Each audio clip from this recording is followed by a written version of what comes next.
Okay. Am I audible over the web?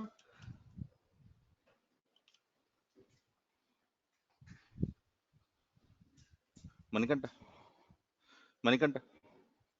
Sir, Venu and Flora.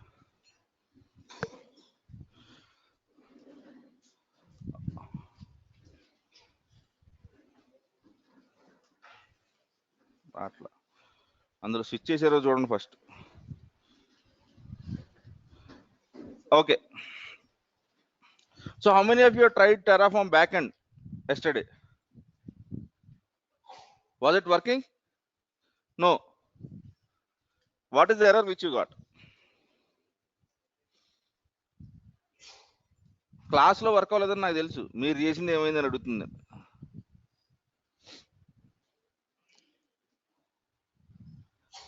Actually, there is nothing problem with respect to that script. The problem is with respect to this machine.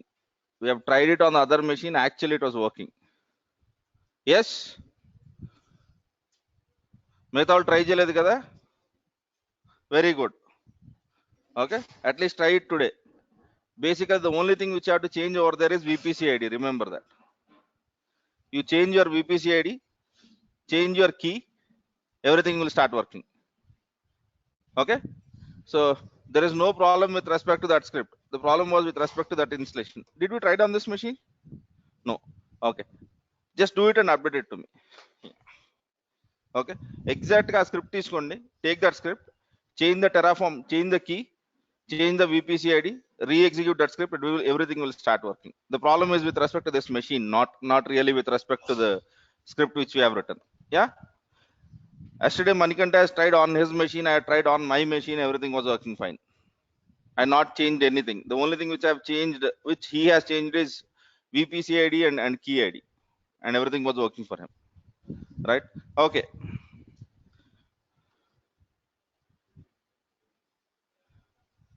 Let us discuss about Elastic Stack now.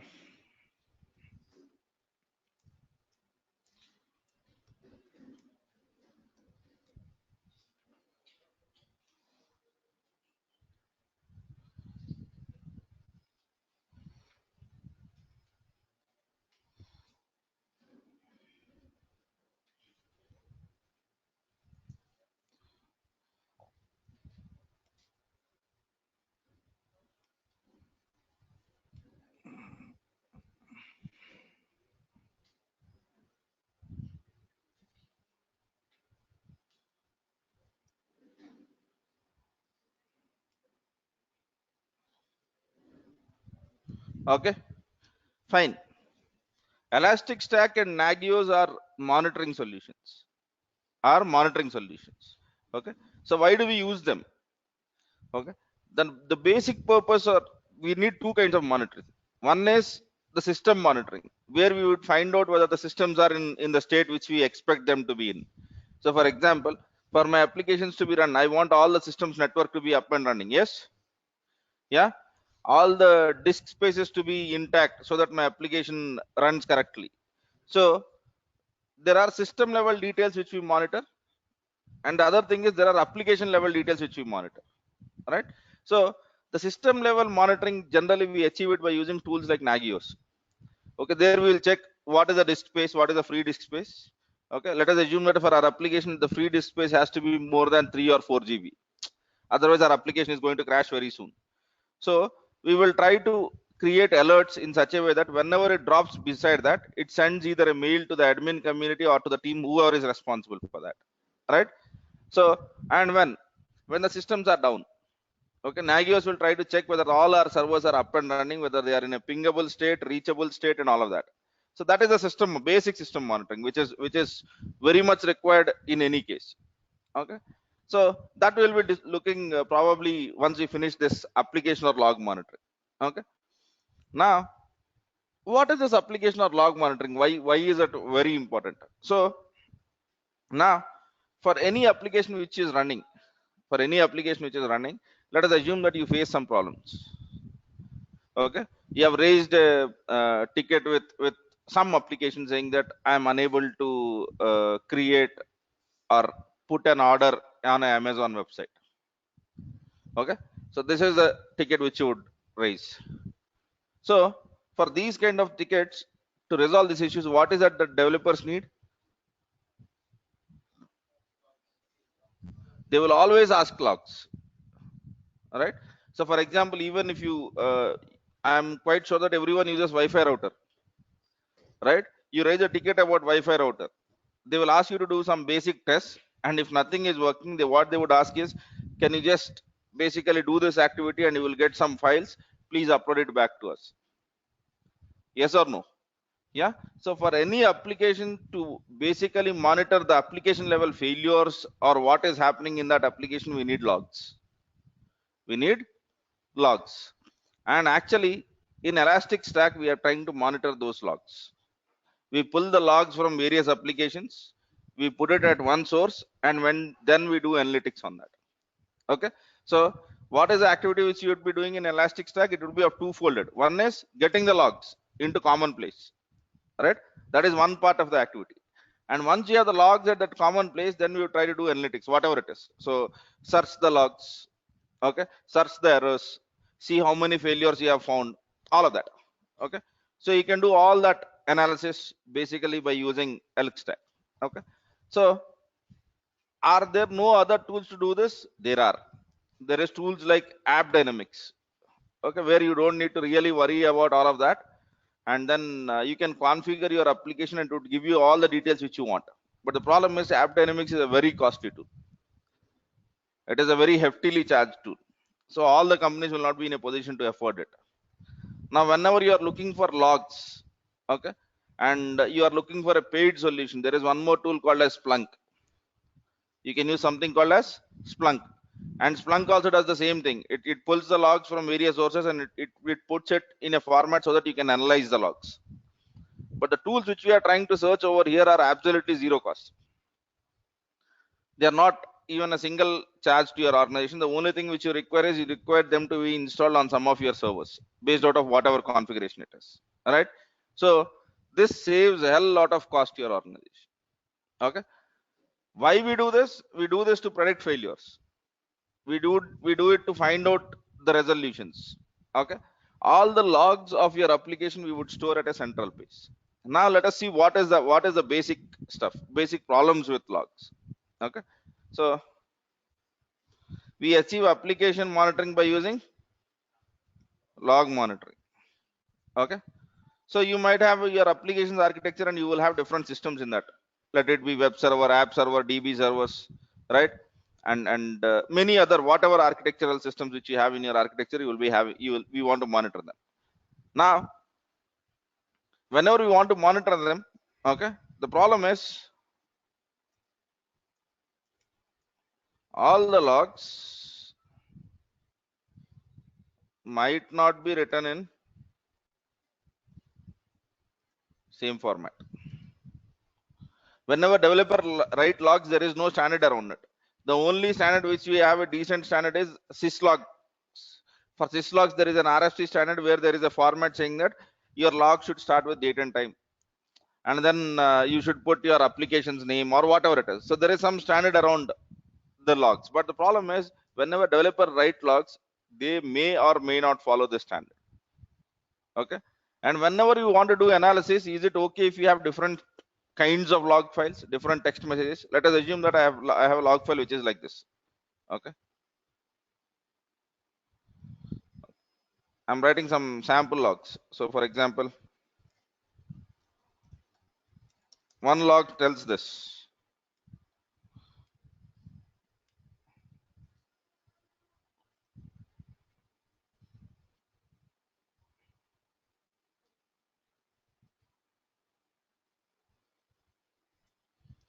Okay.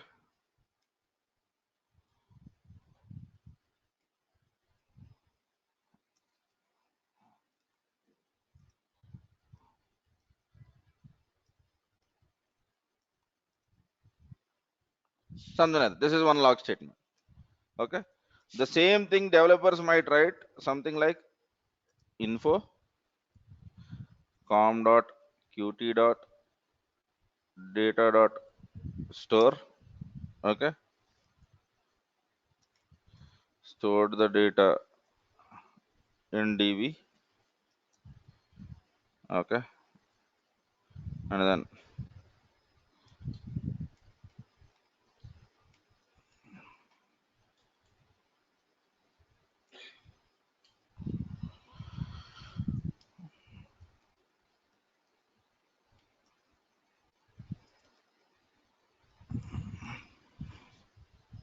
okay, now both are telling the same thing. Both the logs convey the message saying that data is stored in DB. But see, there are two different formats. Similarly, whenever developers write, we don't know what is the format that these guys write because there is no standard around it, right? And especially whenever we are speaking with the application which is coming up, we can say that all the logs put it in one format. But think of a solutions like e-commerce solutions where all the products are not owned by you. Whenever these days, whenever you are building solutions, you don't have a basically saying that everything is built by us. No, you might be using many third-party components, and third-party components might write logs in whatever format which they want it to be. Now, how will we resolve that?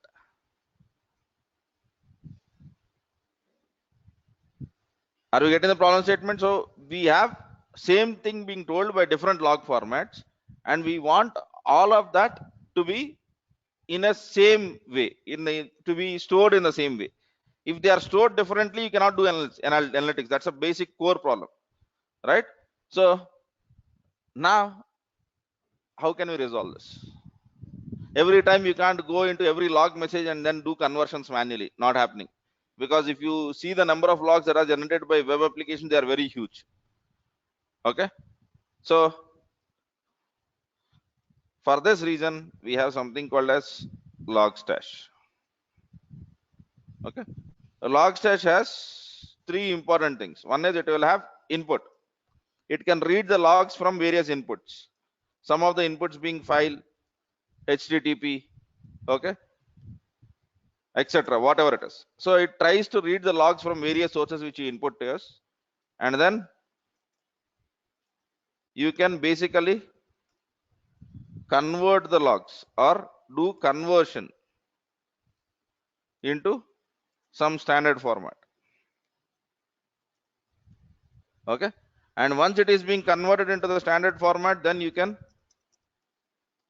basically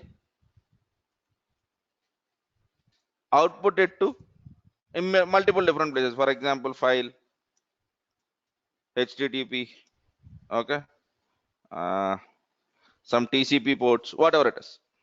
Okay, so you read the logs, you do the conversion, and then you basically send it back. That's what logstash does. Okay, so in logstash we'll be configuring three areas. One is for inputs, where do we get these logs from? The second one is when you want to convert, how do you write those conversions? And then the output is where do you want to store this after you have converted. That's the first thing which you do in logstash. Did we got the essence of it? So whenever we have different kinds of logs, we basically do some conversions using logstash. If your application has all the logs which are in same format, there is no need for logstash. Me application లో అన్ని logs ఒకలాగే ఉన్నాయి అనుకోండి, so then there is no need for logstash at all. So you can skip logstash. So it depends whether you choose this or not. Depends on what are your logging formats in your application. Did we got this step? Right? So logstash can not only take the inputs and store it somewhere in by the output section, it can also do some conversions. And are these conversions necessary? I think I have written the step. Okay, so you basically standardized into some format which you want to make a meaningful information out of it. Yes, okay. And then the other component which we have is called as beats. Okay, let me come.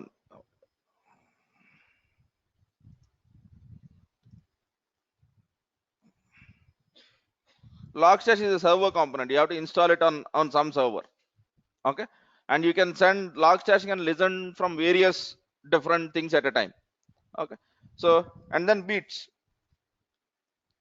is a component which is stored on your okay servers, but it is a client. It is stored on the machines where you have logs. Okay, and what beats can do is beats can send the logs, okay, directly to wherever you want. Okay, but we use beats directly to some sort of database without having log stash, in which case when all of our logs are in the same format, there is no need for log stash. From beats you can store it in some sort of database. Since I have not spoken about database, I'm not basically looking at it. So we have different kinds of beats. Metric beats. Okay, metric beats can basically act as a system monitoring details. So what are the different metrics of the system? How much is the CPU? What is the RAM? So similarly, you have something called as packet beats. Packet beats is a component which can monitor your network traffic that is coming in and getting out of your system. So beats are something which can send logs, okay, to directly to wherever you want, and they have special characteristics. Okay, so what are they? Reading metrics of systems, and then monitoring network traffic.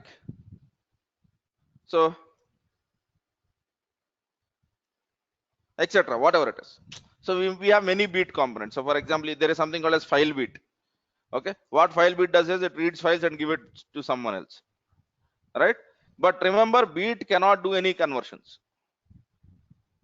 Beat reads the data and gives it off. Any conversions have to be done from logstash itself. If you don't want to convert, good, store it into some sort of a database component, right? Good. And then I have something called as elastic search, and this is also a server component for us. Okay, so what is this elastic search? Elastic search server in our case acts as a database, but elastic search is a document database. Is a document database. It has many widespread applications. Okay, elastic search ను only దీనికే వాడం, ఇంకా చాలా విషయాల్లో వాడతాం. Our use case, elastic search can be used in many different cases. I am using elastic search in the ELK stack, and the purpose of it is basically storing our logs. Purpose of it is storing our logs from various sources at one place. For that we use elastic, okay, elastic stack or elastic search. Okay, elastic search is used in many non-log monitoring scenarios also. For example, it can act as a search engine. Okay, so it has REST APIs supported where you can basically pull. Developers use it in many other scenarios. For basically it is based out of an open source component which was very popular in Apache world, which is called as Lucene. Okay, so whenever you want to, generally databases are very bad at data text searching. Okay, in the, I'm not sure how many DBAs are around here. Okay, any DBAs in the room? Any people who work with database? Yeah. So basically the problem with databases is if you write queries which look like select a star from something where text like, that is a performance hit. Your databases are not really very good at searching text, but Elasticsearch is very good at doing that. Not so good in many other database activities where it is very much efficient. So because in database, whether you write text, whether you write binary, everything at the end of the day is stored in the format of binary. So whenever you are doing conversions, they go by columns and they have to do a regular expression search, which becomes very difficult. But over here, Elasticsearch is very good at searching text. Okay, so I'm not sure, but there was a term which was called as text mining 3 or 4 years ago. It was very popular, right? So all of the MTech grads or PhD grads, they used to publish lots of algorithms around it, and Elasticsearch is one such implementation. Very good at text searching, right? So for example, in Google, whenever you do text search, basically what is that you are doing is you are doing text search, and then there comes something called a semantic or lexical search, and all of that algorithms come into play. So it is very good in text searching. Okay, and logs in 99.99% of the cases will contains only text. మీరు ఏ log అన్నా చూసుకోండి. Yeah, it might have a different format. One time log might be a text format, other times sometimes it might be in XML format or whatever it is. Only the format changes, but the essence of logs is always text. So that's why they have chosen this stack, okay, which is very good at searching text in the databases. So we store all of the logs that are being fetched from beats or elastic or logstash into elasticsearch. So in our case, elasticsearch is much like a database for us. Elasticsearch is much like a database for us, right? And then we have a last component which is called as Kibana. Kibana is UI or visualization of logs. Kibana is used to display logs, search them,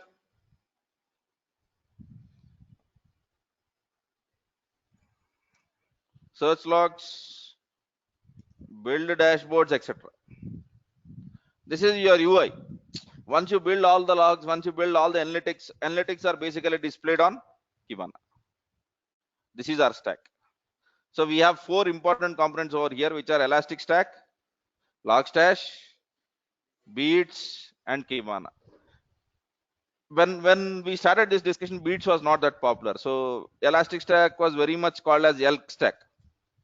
But now they have changed the convention. They are calling it as Elastic Stack. Whether you see ELK or whether you see ELBK or whether you see Elastic Stack, they're all about the same thing.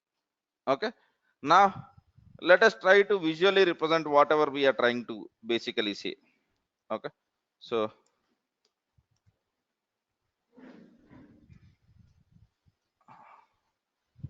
let us assume there are multiple servers. These rectangles are servers for you. Okay. Whatever it is. So I have some sort of servers. All right.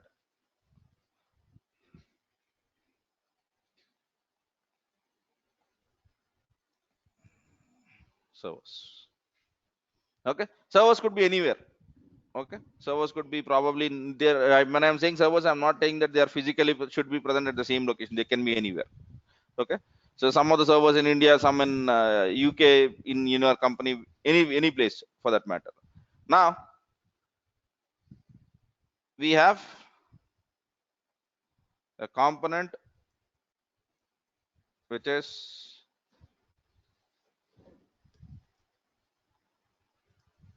Logstash. All right. And then we have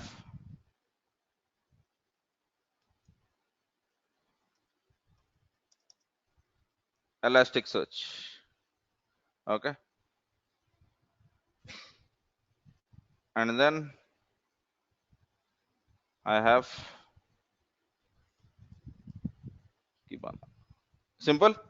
So you have your infra, and then we have our services installed, which is Logstash, Elasticsearch, and Kibana. Okay. So now let us assume that in this machine there are beats. The star is beats for you. Okay. So beats are the components which will be installed on what? Your servers. Okay. Beats can directly speak with Elasticsearch if the conversions are not required.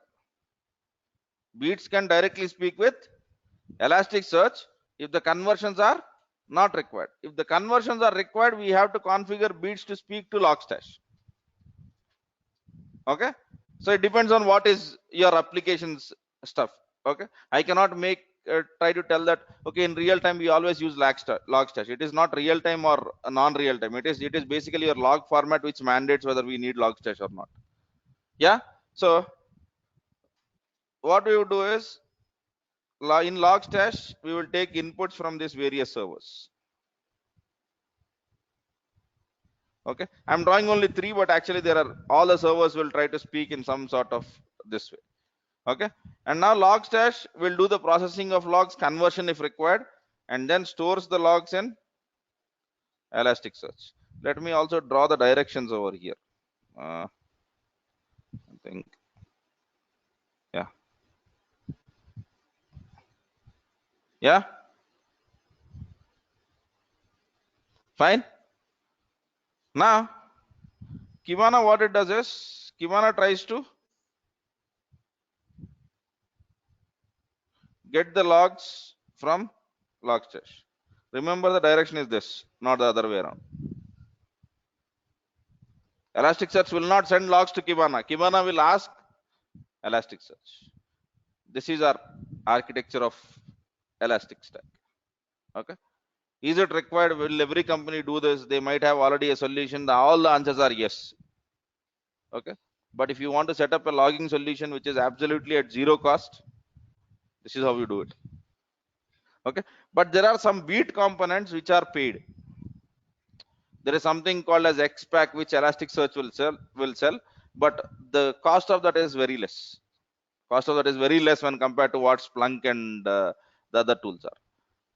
But if you don't like it, okay, if you don't like that idea, you can create your beat components on your own by having your dev team.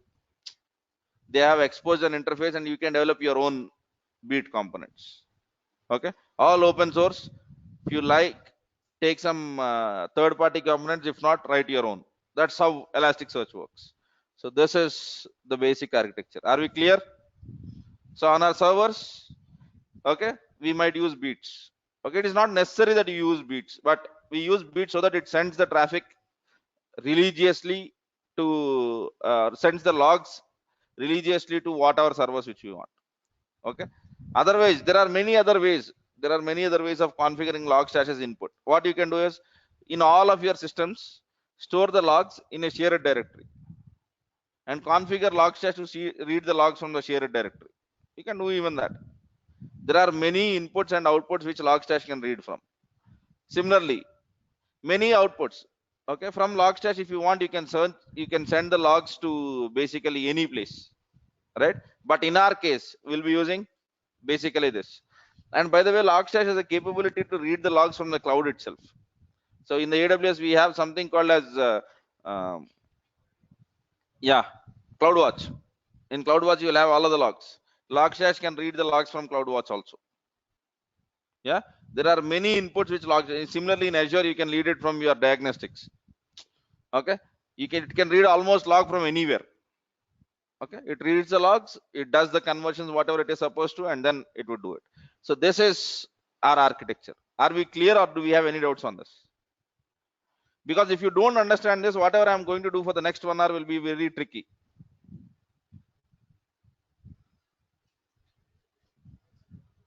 If you don't understand this, whatever I'm going to do, not only for the next 1 hour, throughout this class will be quite tricky, and you will have your doubts around. So have a look at this. Okay, and let me look at some questions if there are on online. Jabex, yeah, it is also a system monitoring tool, but not widely used as what Nagios does, right? Will there be a size limitation of logs in process? No, it is not a size. It is a basically whenever you want to monitor logs, yeah. So for example, let us assume that he is speaking about log processing. For log processing, you need two things. One is you should have a good memory and you should have a decent hard disk. That's what Logstash does. There are no limits on how much logs you can process. It depends on your system's performance actually, right? Beats is the one that works with all of the logs or assures all the logs are corrected, assures all of the logs are sent to whatever it is configured. Okay, that's what beat does. Beats assures all the logs whatever you have configured is sent to wherever you have configured. In beats, we generally configure to only two different places. One is Logstash, the other one is Elasticsearch. It will ensure that it sends to there. Okay, yeah. We have to manually install log rotate, or does it automatically? Log rotate, why do we need log rotation has nothing to do with this architecture which I am trying to speak. Okay, so what is the relation? For me, the logs are already in the Elasticsearch. Whether you rotate or don't rotate, it is same for me. Yeah. Is Elasticsearch storing the logs? Absolutely. That's where your data. That's your database now. That's the memory of this architecture. All of the logs are stored in Elasticsearch, right? Yeah.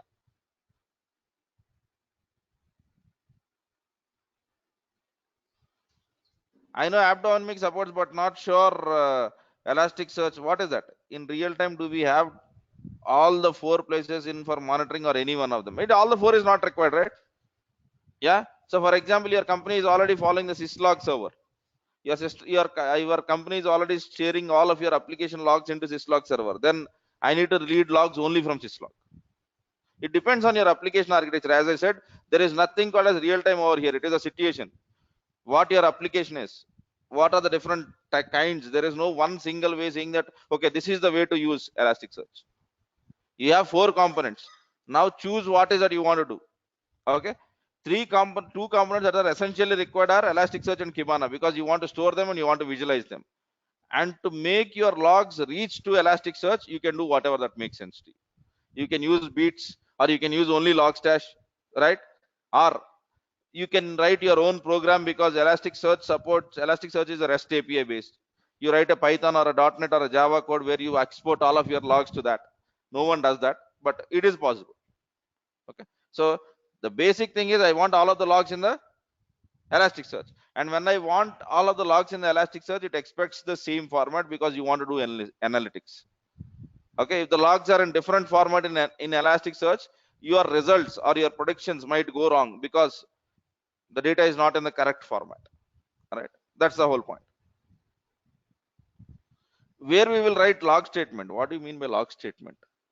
Can you be property file for a log and all of that? I'm not sure what you're speaking about. So who will write log statement? I will not write logs at all. If you're asking me who will write basically the logs and all of that, we are not interested. You are basically working on monitoring an application which is already writing some sort of logs at some place. The activity which you are trying to do is, you are trying to read the logs from that place and centralize them and use it for your predictions or analytics or whatever it is. Right? Yeah. Beat are same as heartbeat, or they are different? Yeah, intentionally the name was due to that heartbeat or watchdog kind of a stuff, where it periodically sends some sort of logs to Elasticsearch or Logstash server. That's why they call it as beats. Yeah. But that's just the naming stuff of it. Okay.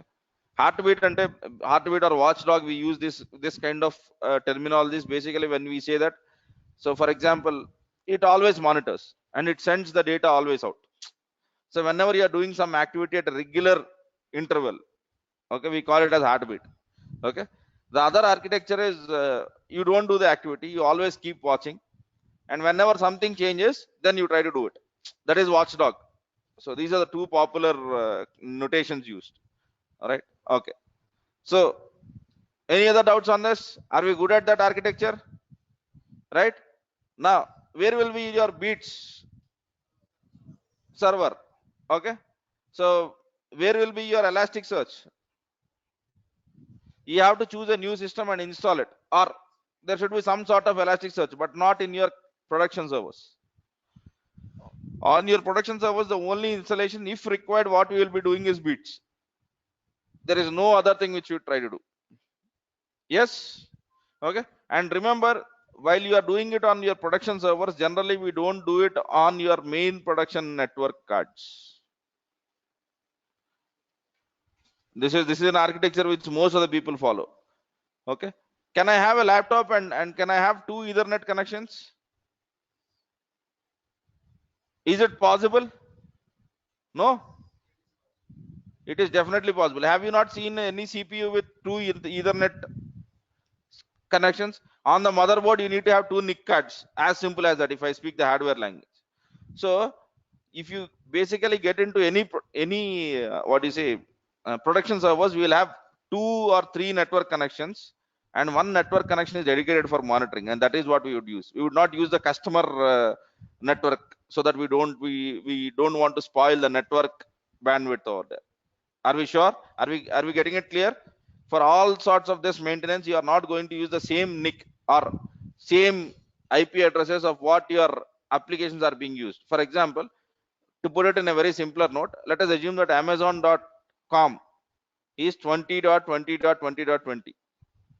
Okay, so I want to do log monitoring on that server, so I'll not be using 20.20.20.20.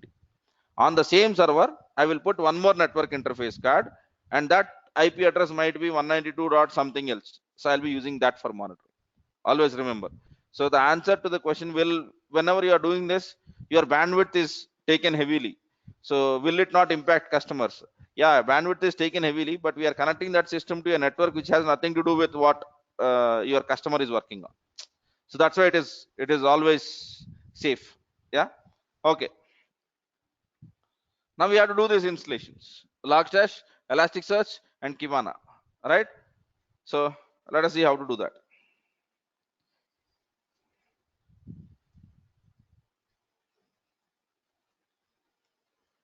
Okay.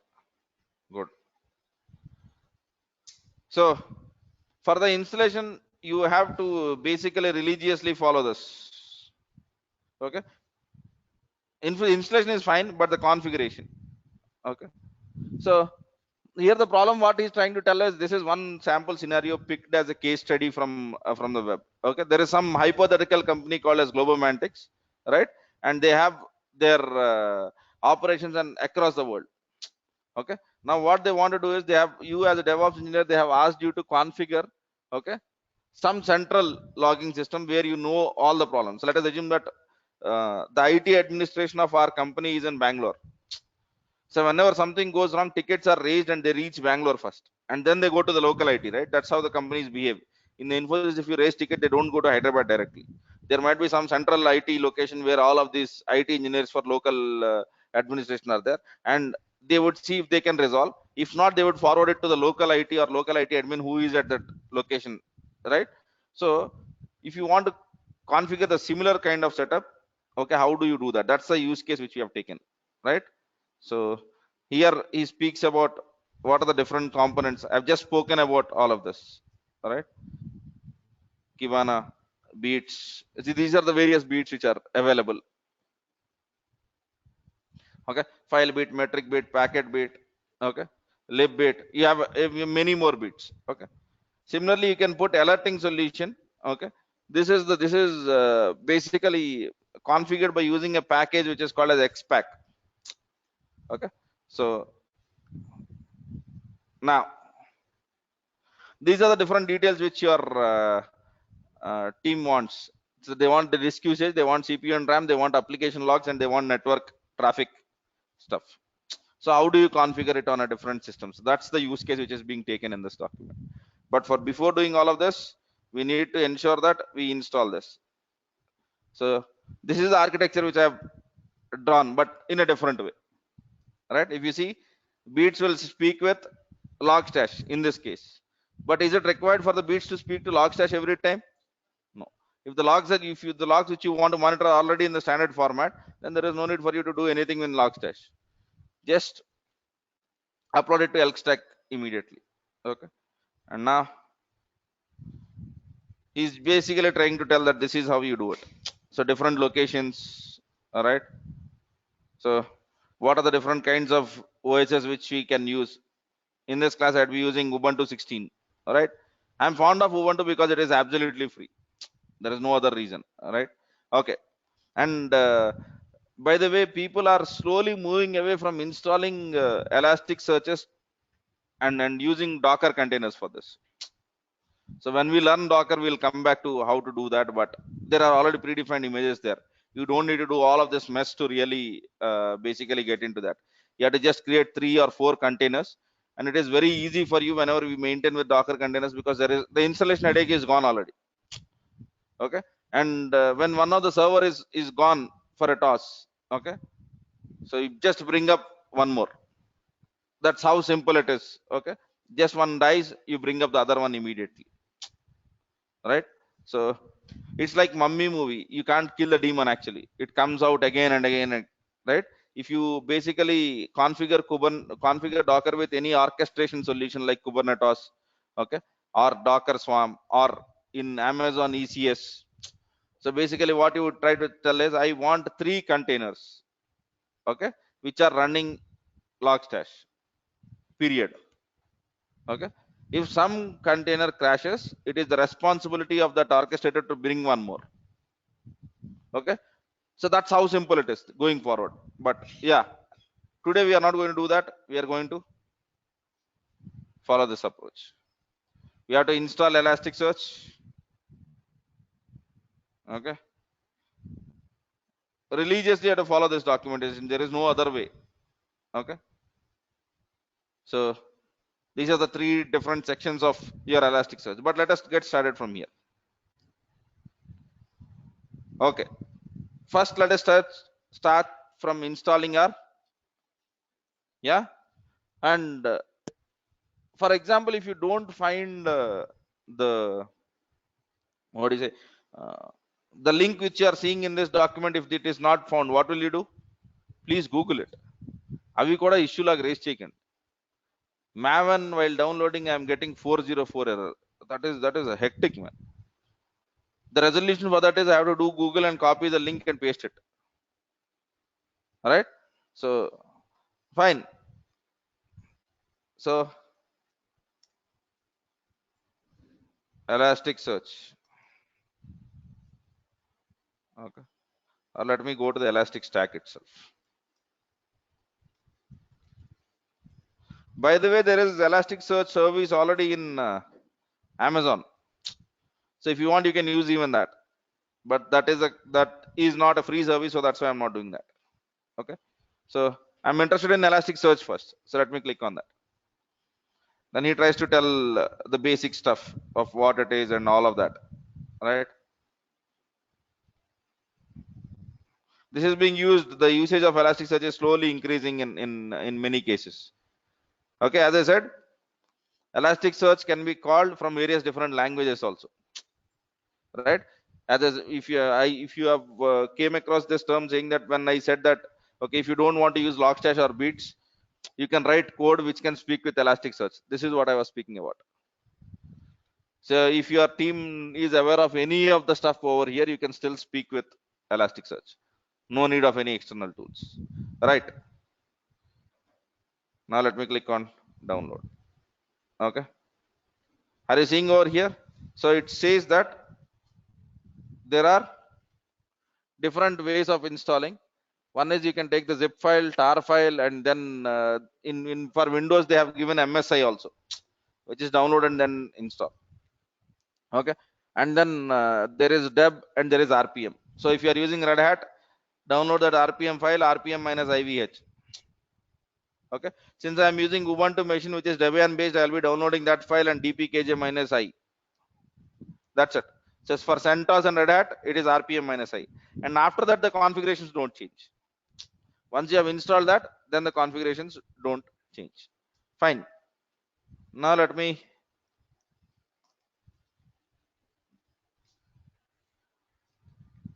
get into this.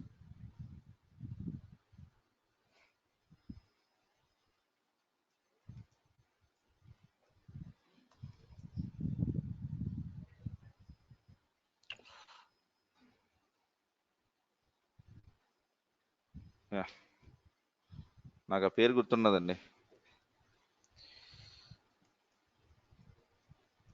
Hopefully this is correct. Yeah, good.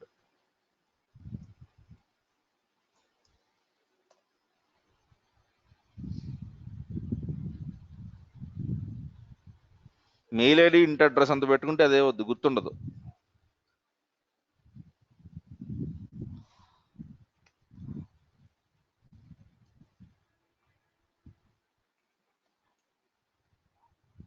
So now at least are we clear why we use Elasticsearch? Yes. Does anyone have doubts on that area? Yes, no? Right.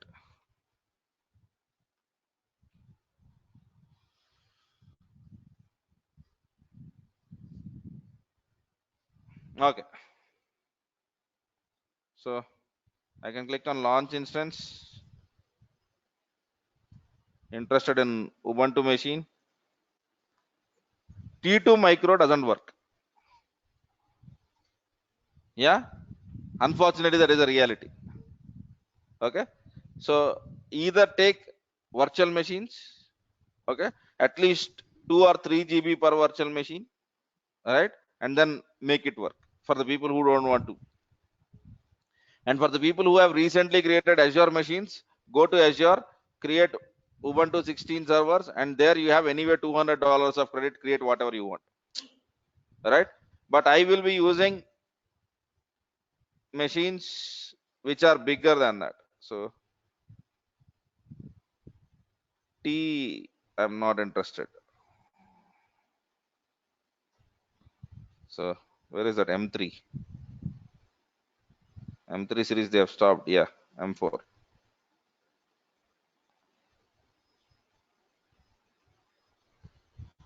Okay. Let me not confuse you. Anyway, they are general purpose, right? So let me use T2 large. Okay, which is 2 CPUs, 2 core, and 8 GB of RAM. All right. So next,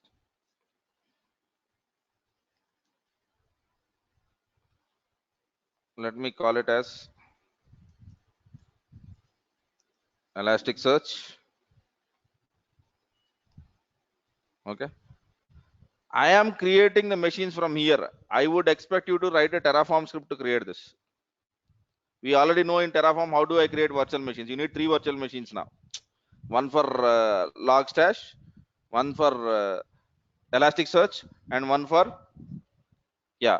So whenever you are trying that, I don't want you to do it manually. I do it manually just because, okay, I, for the people who were not good or who were not part of Terraform till yesterday, I can't ask them to execute Terraform script. But I would expect you to execute Terraform scripts from now on whenever you want a EC2 machine. That's how you learn the things. మళ్ళీ మీరు ఇక్కడికి వచ్చారనుకోండి Terraform మర్చిపోతారు. The moment you come to here, you will forget about Terraform, right? So if possible, also do this in the provisioning, whatever installation which I am trying to do. So in your Terraform, the exercise item is using Terraform, create a ELK stack. Okay, I am not worried whether you are successful or failure in that, but trying that will teach you many things. Try that. Don't use this UI. Stop using this UI. We are going to do automation. Okay, I am doing this UI only because for the people who are not following completely. Okay, otherwise I would go with scripts, which is much simple, much effective. All right. Okay,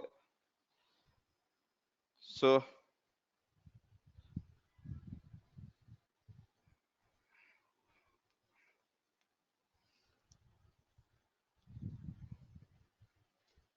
launch, and let me select some key pair, and I think I have Terraform with me.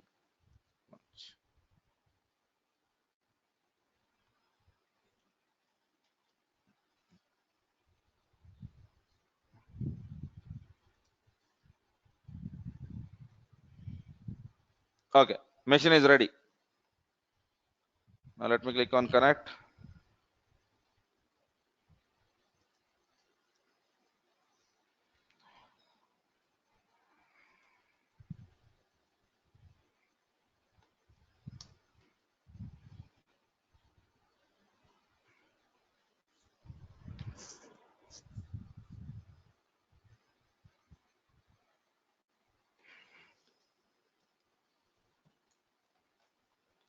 One minute, guys. I have a small problem with this.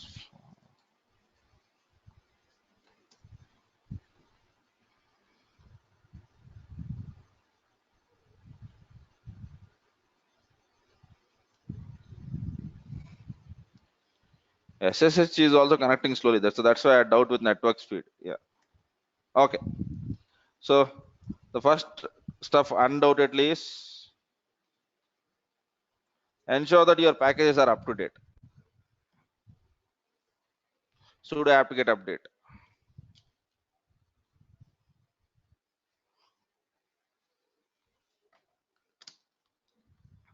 Good, done. And now we have to follow the basic stuff. I have to download this.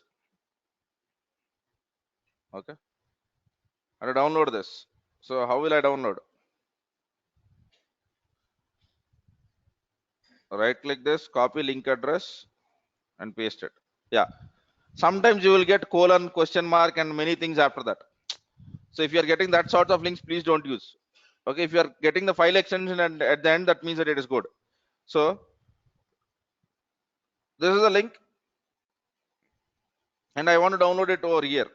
So I'll be using something called as wget.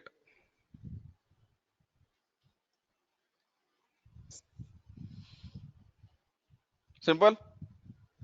Now over here you would find the installation steps. Okay, so basically if you get into getting started page, okay, he would try to tell you how do you install all of that in the documentation itself. Okay, so but it's okay.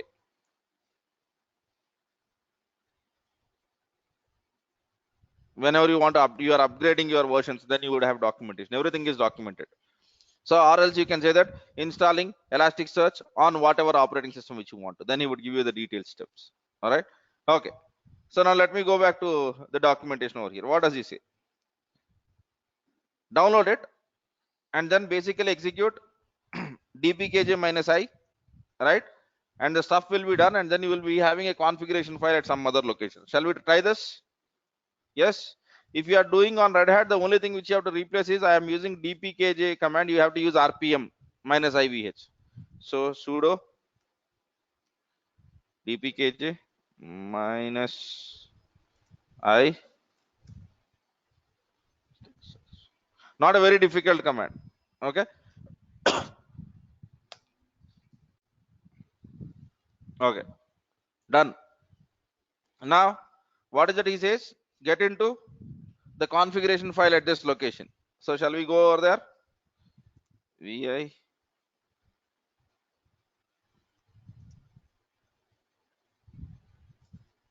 at C. What is the path? Elasticsearch.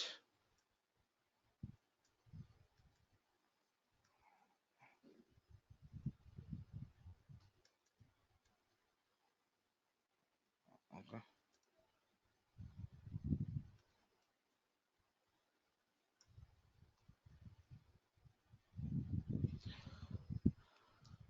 Okay.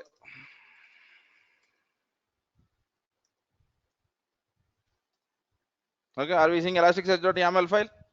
Yes. So over here, you are supposed to basically change some cluster details. Change some cluster details. So let me edit that. So vi elasticsearch.yaml. And now cluster.name. Give some name that makes sense to you. So over here, I'm calling this cluster as Qt. It will be, let it be Qt application, whatever it is. Okay. Now, when it comes over here, then I've given you what are the different things which you are supposed to configure. Okay. The first thing which you are supposed to give is change net dot host. Let us see what is in there.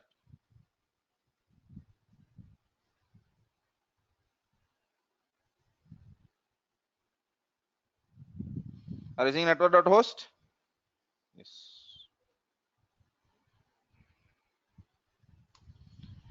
Network dot host. If you are using AWS or Azure, you have to give the private IP address, not the public. All right. You have to give the private IP address.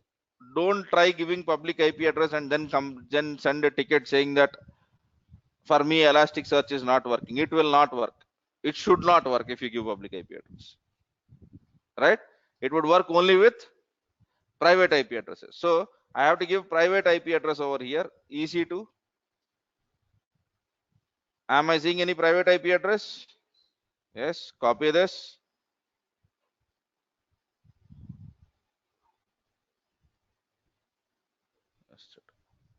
Simple. Yeah. Then the default port is 9200. If you want to change, you can change it over here, but generally we don't change this. Generally we don't change this. So we have given the name of the cluster and we have given network host. So I think we are good. I don't think so there is some any other step that is being left. No, we are good. Okay. So now the next step is to increase the memory map. See, in Elasticsearch, whenever it tries to do the searches, it will try to use the in-memory capability. The basic stuff which you are, when any operating system, what it will have is, it will have some memory maps, memory mapped files in Windows.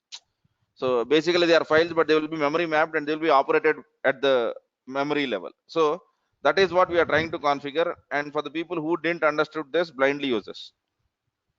Okay. This is the lag work out. Even if you don't do this, it will still work, but this will make it more effective. That's it. So it is just to make it effective. And just see that what is that vm.max cap count or whatever it is which you are seeing, so that you will know one Linux concept around it. Don't blindly use commands if you don't know them. Also Google what do they mean. Okay, literally it goes to the next line. Yes, fine. Now let me go over here.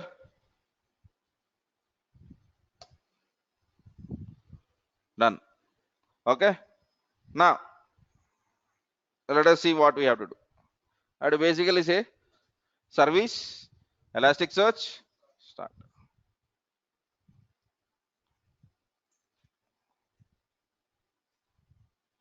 Let me do it as a normal user. Sudo service Elasticsearch start. And after that, please look at status. Failed. Why it has failed? Yeah,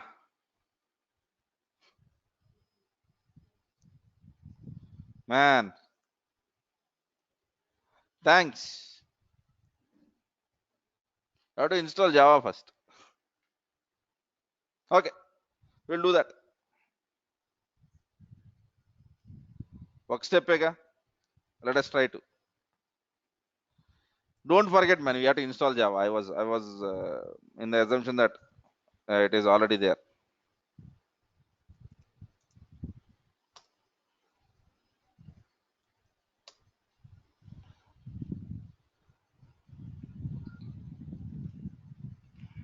Even for Logstash, we have to install Java.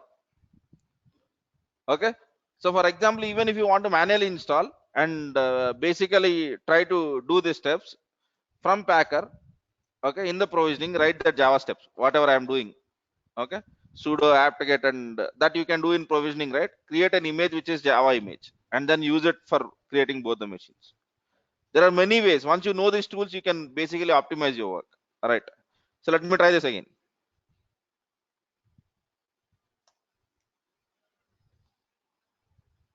Hopefully it starts. Yeah, good. You need to have Java, right?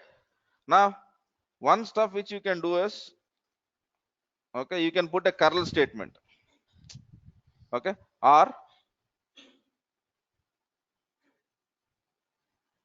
basically try http:// what is the public IP address of your machine? This :9200. It should give you something. It might not give you a web page, right? Yeah. If you are getting this, that means that Elasticsearch is operating correct. Okay, because Elasticsearch is not a web application, it is a web kind of a service or a REST API. So basically what you have done is you have made a call to the one of the REST API and it is giving you some information about the Elasticsearch. And if you see over here, it is trying to give what is your cluster's name. And cluster name we have configured it as qt-application, right? That's the whole point, right? You are seeing this page, you are good. So Elasticsearch stuff is done. Okay. So let us park it for some time. And now we need to bring up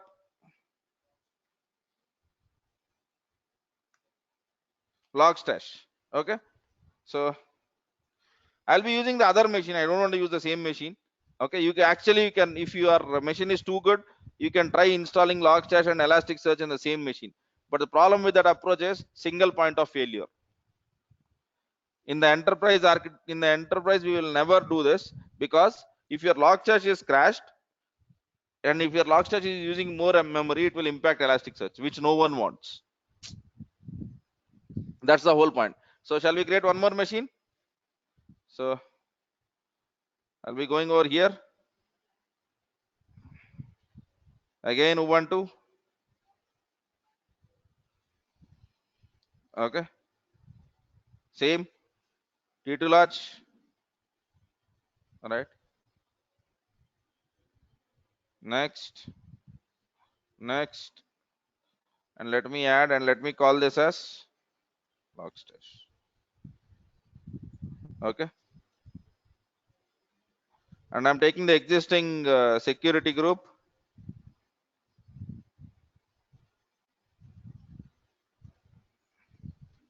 Good.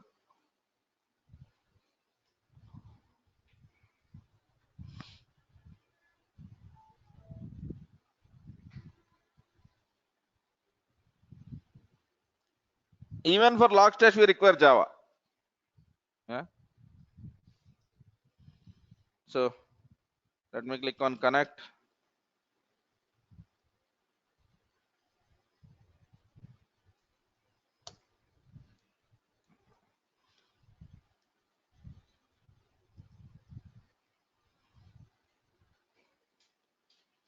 Sometimes whenever you are getting connection refuse, that means that in your service, the SSH service is still not shattered. Just try it after some time, it would work. Okay. You might get these kind of errors.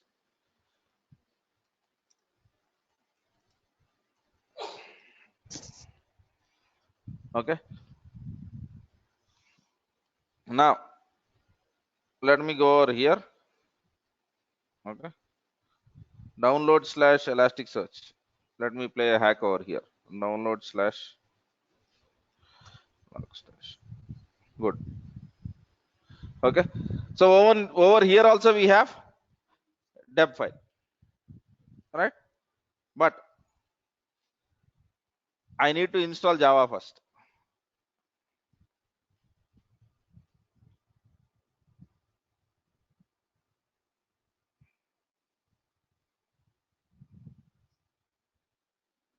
The installation is not not very difficult, but it is very engaging. దీనికి పెద్ద కష్టాలు ఏమి ఉండవు, కాకపోతే ఏంటంటే problem ఏంటంటే it is lengthy time, it takes lot of time for you to set up the environment, but I can't reduce it. That's a problem around it, right?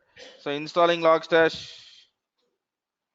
if you scroll down, I would try to tell how do you do that. Okay, fine. Now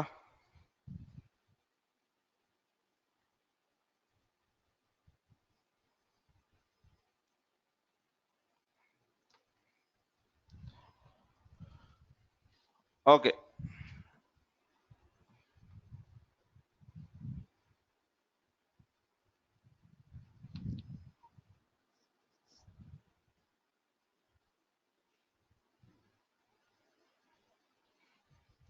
fine.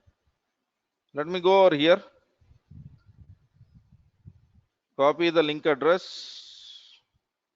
Yeah, ending with deb, things are looking good. So wget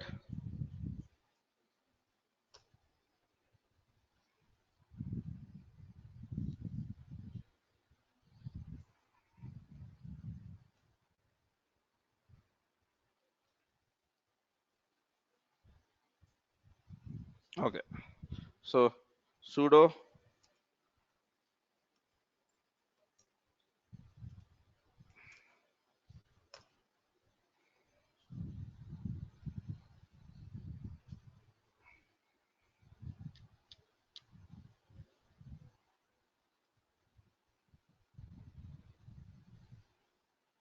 okay, fine. Okay, installation is very simple. You have to just unpack this deb package. All right. Now, now the configuration steps. This is quite important. Okay. So in this documentation, I have given you a different way of installing logstash. You can find out whatever that makes sense to you. Okay. So anything is okay.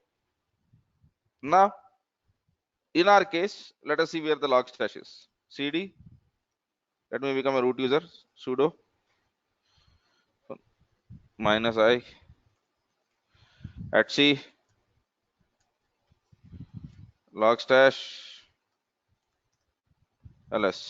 Okay, so in the other case, you have basically the log stash which is stored in user share log stash, and basically is asking us to move to this directory and then execute bin/log stash. Okay, we'll go to that folder later, but okay, let us see in what is this conf.d. Okay, nothing, but we have some configuration files over here, pipelines dot and all of that, right? So fine, cd user share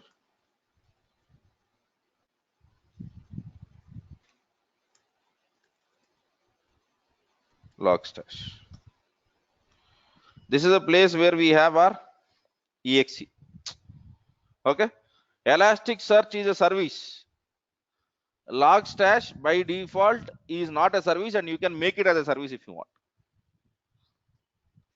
Logstash is not a service, and you can make it as a service if you want, right? Because every Logstash will have some sort of configuration file that has to be written.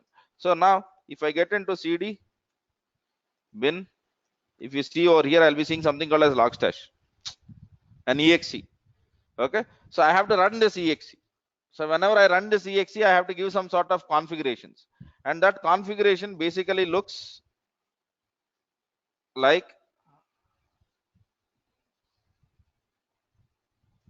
this. So where is your input coming from? What is your configuration, and what is your output, filter and output? Okay, I have seen architectures where people don't have one Logstash server but multiple Logstash servers. So one for certain different kinds of activities. You can think in many combinations. But since in this class I've taken only one Logstash server, but you can have many Logstash servers, right? And Elasticsearch server also, we are having only one Elasticsearch server over here, but actually you will have multiple, but they are replicated. So even when one Elastic server goes down, you have an exact same copy on the other server.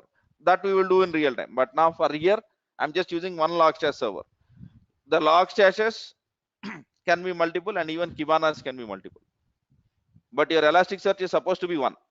When I'm saying one, I'm not speaking about one server. I'm speaking about one data in multiple servers.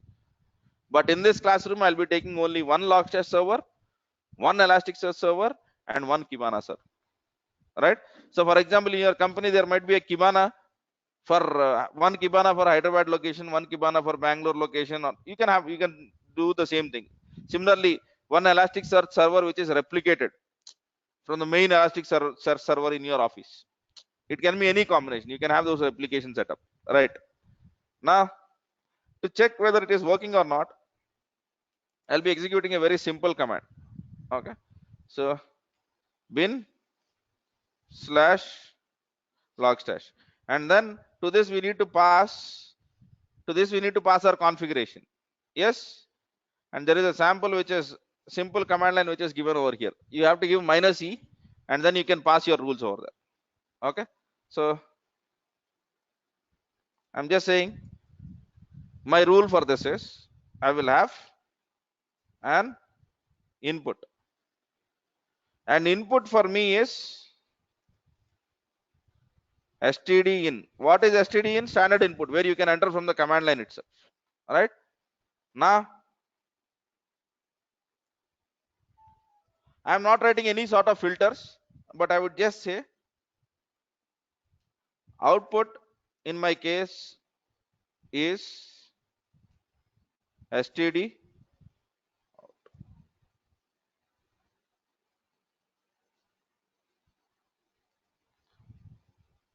Simple. Actually, in scenarios we might be using something like filters and all of that, but we are testing logstash, right? So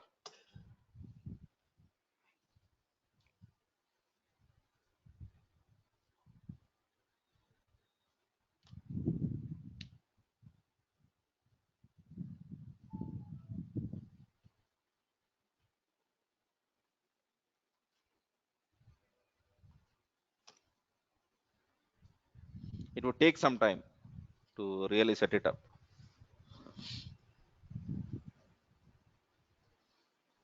So once this is configured, when you type something, it would revert back with Basically, if I write hello, it will also respond back because your input is terminal and output is also terminal.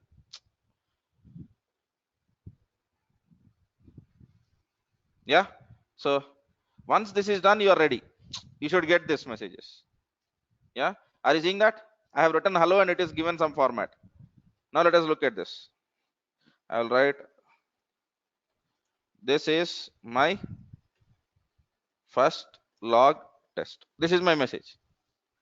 Right? I enter this and see what log test is. My input is, this is my log test, and see what is the output. Output has some standards. It is trying to tell what is the timestamp, what is the host, what is the message, and what is the version. Right? So it has converted into some sort of format, and these format they refer it as codecs. So you can put output equal to Ruby debug, syslog. There are different kinds of standards around here. You can put that, but it is just displaying the stuff. If this is happening, your logstash is working.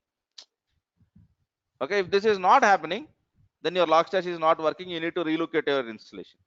So Elasticsearch, the test is go to the web page, 9200 port, everything sorted out. But for logstash, execute this command.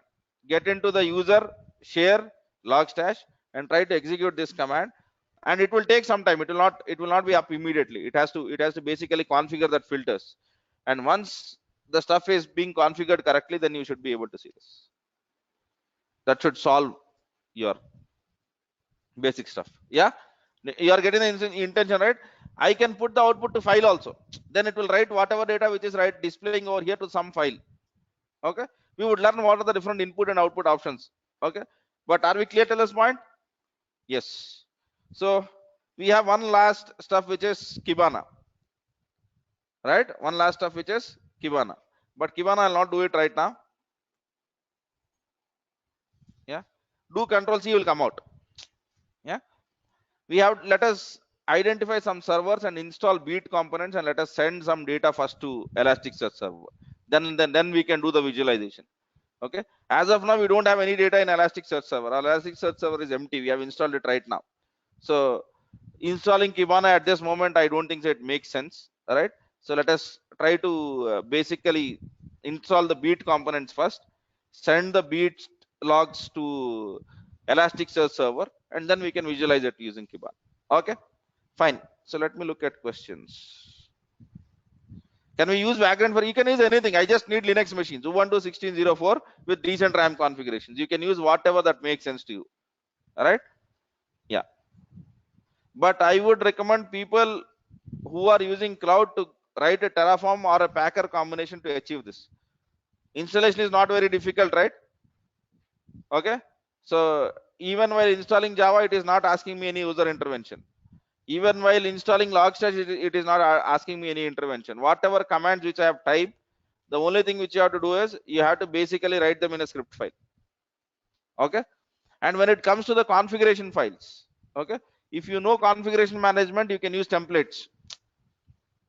For elasticsearch.yaml file, create your own template. For the people who don't know that stuff, the file which you have edited, once manually edited, put it in your S3 bucket and download it. wget chega. Yeah, put it at some other place and download it. Yeah, but I want you to use scripts for installing this Elasticsearch as well as Logstash. Okay, fine. Kibana, there is no need for script because Kibana is generally a visual installation, even though we use command line for that. Okay, but the configurations are primarily done on the UI. So we as a DevOps engineer might not have a much of a role to play automated Kibana installations. We generally don't do that, right? Because Kibana can be popped up on my system also, and I do some visual kind of a stuff. It is a browser-based application, so we don't have much to do over there. Fine. Now what I do is, let us choose some architecture and send some logs first to our Elasticsearch server. Okay. For that, I'll be using some of my laptop or whatever combinations. Let us think of that combination, and let us basically take a break, come back, and see what we can do with respect to the rest of the stuff. All right. Thanks. We'll meet in 15 minutes from now. Yeah.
Okay then.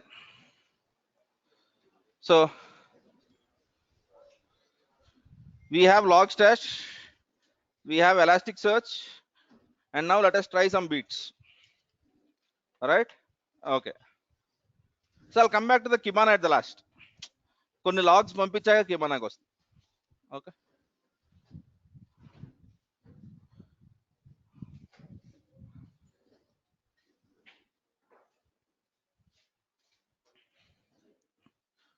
Okay. So there are I'm speaking about the following beat components. Okay. Beat, as I have written over here, beat has a specific intelligence on doing some activity. So for example, winlog beat. Winlog beat is basically can read your event logs. Okay. So for the people who don't know event logs, in Windows, any activity which you do, you will have something called as event viewer. Okay. Event viewer. And every activity that Windows is doing, it will maintain some sort of logs like application logs.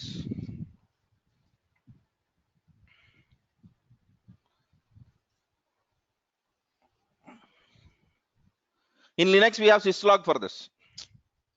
Okay.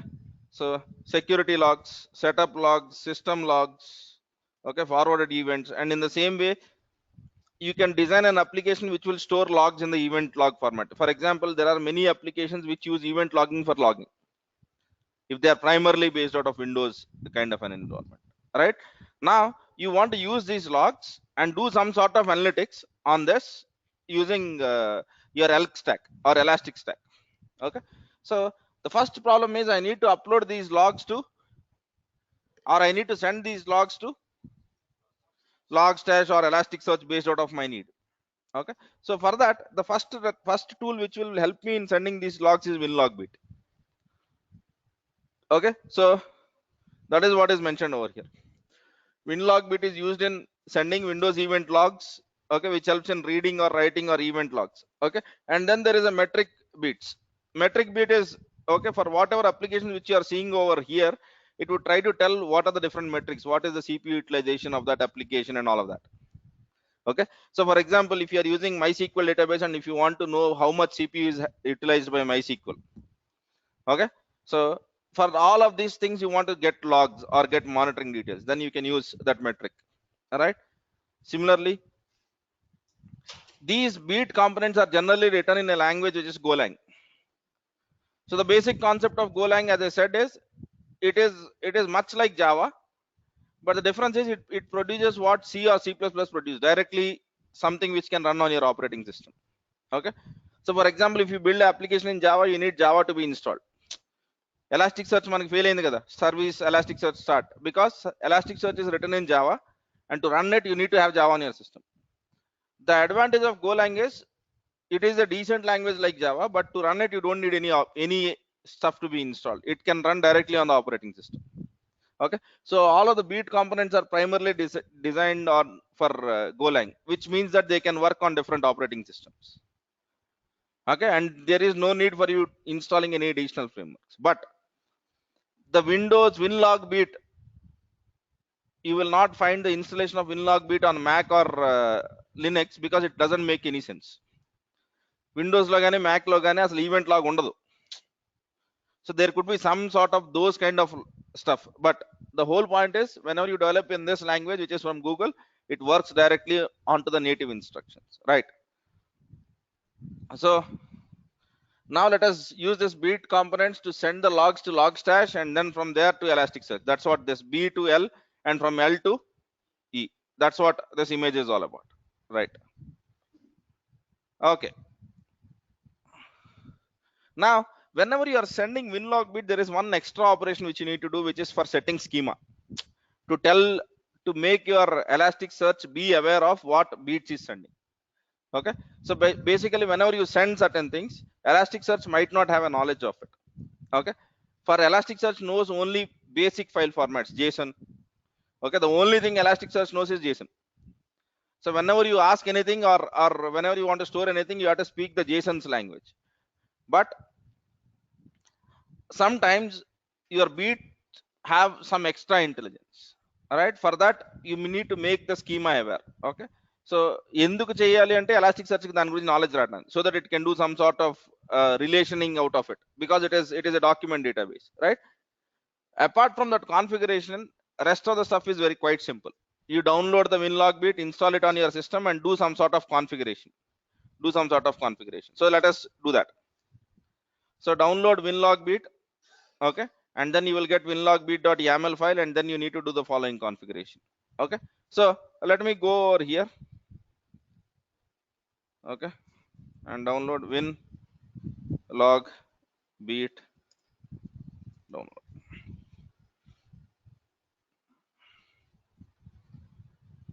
So mine is a 64-bit Windows, so I'm downloading this.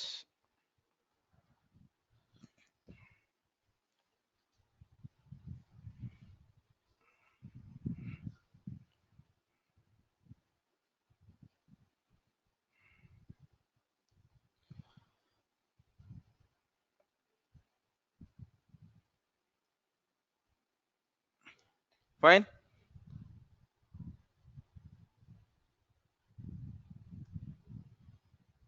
I've extracted it.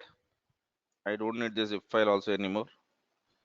Once you get inside this, you will have certain configurations, a exe file and some configurations. Okay, over here you have to tell where your logstash server is.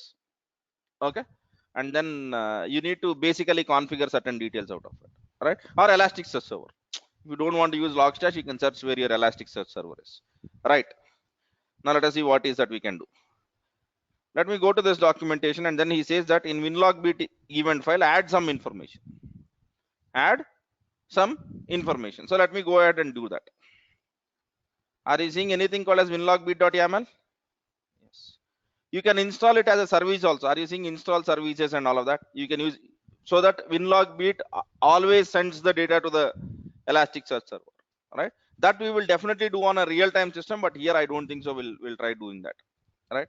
So let me copy this path.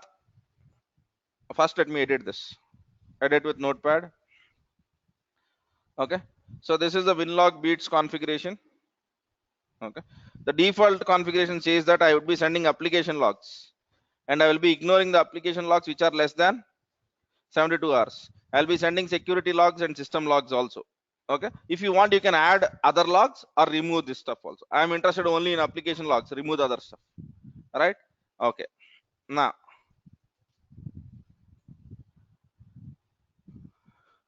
you need to execute this stuff. Okay, this is making your Elasticsearch aware of winlogbit format. This step is required. The request which you are seeing over there, invoke web request minus hyphen method URI, that is required because from your Windows server you are trying to speak to their Elasticsearch and making it aware of Elasticsearch stuff, right? So shall I use this now? Let me copy this in a notepad. Okay,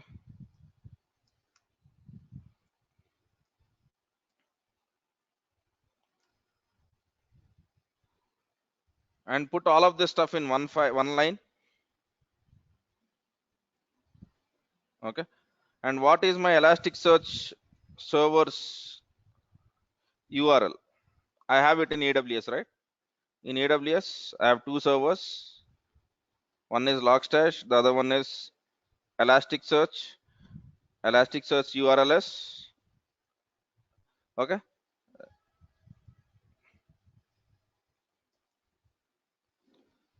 simple. All right, now you need to copy this and paste it in PowerShell. All right, so let me open PowerShell. I'm using as an admin because it uses the network communications. If it is not, then there is no need for you to launch it as an administrator.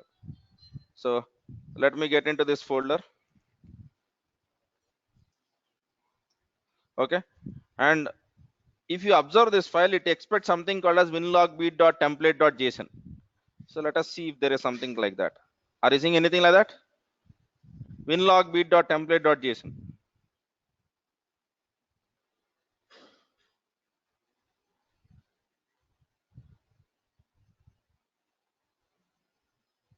No, I think you should have it. I mean, new installations they would change. Okay, it's fine. So what is my command over here? Put input file winlogbeat.template.json. So let me just go ahead. Where is it? I have downloaded it. Yeah.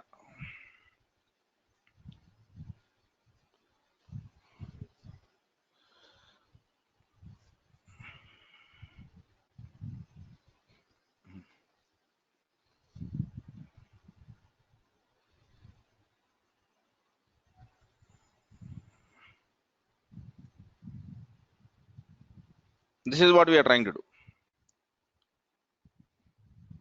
Winlogbeat setup template. Okay. They have changed it. Now if you see the command has changed with the new version. The documentation is with the older version. So we have to use something which looks like this. All right, it's fine. So let me copy this. Man. Guys, these things you have to adjust. We can't really help it. Okay. Even manaki tappo. Endukante every time version you might get the new set of different commands. All right. So basically go over here. Okay. Go to the notepad. Copy this command. Okay. And now basically let me execute this. PowerShell over here. Yeah. Am I seeing winlogbeat.template.json now? Yes. Okay. So the only way for you whenever you don't find the information is please go to your documentation site and see what is the step which you are following and you will always get help. All right. Okay. And the next stuff is this. Next stuff is exactly this. All right. So I think this is what we have also done in our notepad. Invoke method put exactly the same thing, right? So copy this. Let us just cross check whether there is no change in the command line. Generally the URIs create the stuff. Hyphen 6.2.4. That's fine. So let me go over here and paste it. Okay. For the people who are using PowerShell older versions, invoke web request was not found. Please install the latest version of PowerShell on your operating system. Okay. Invoke web request is something which I started, if I am not wrong, from PowerShell 3. Okay. So what it says, content type header is not supported. What is it I'm missing? Method put infile winlog.vision http://. Are you seeing any errors here? I don't think so.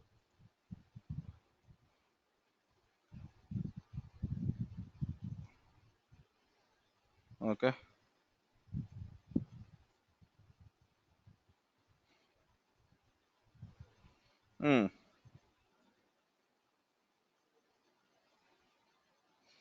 Let me try this then, the other alternative. Okay. These things, these guys already always change it because these are open source developments. Every time you would find some set of new commands. Okay. So the stuff which I need to change over here, if I'm not wrong, is basically the URL of Elasticsearch. But I'm not sure. Let me just look into this. మనకి దీనికి తేడా ఏంటి? The command which we have used and which, let me copy and see the differences.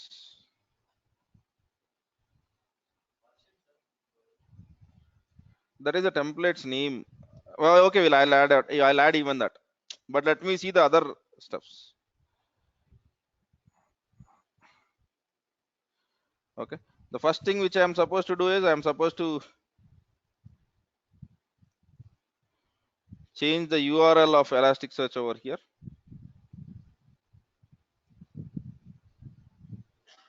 Okay.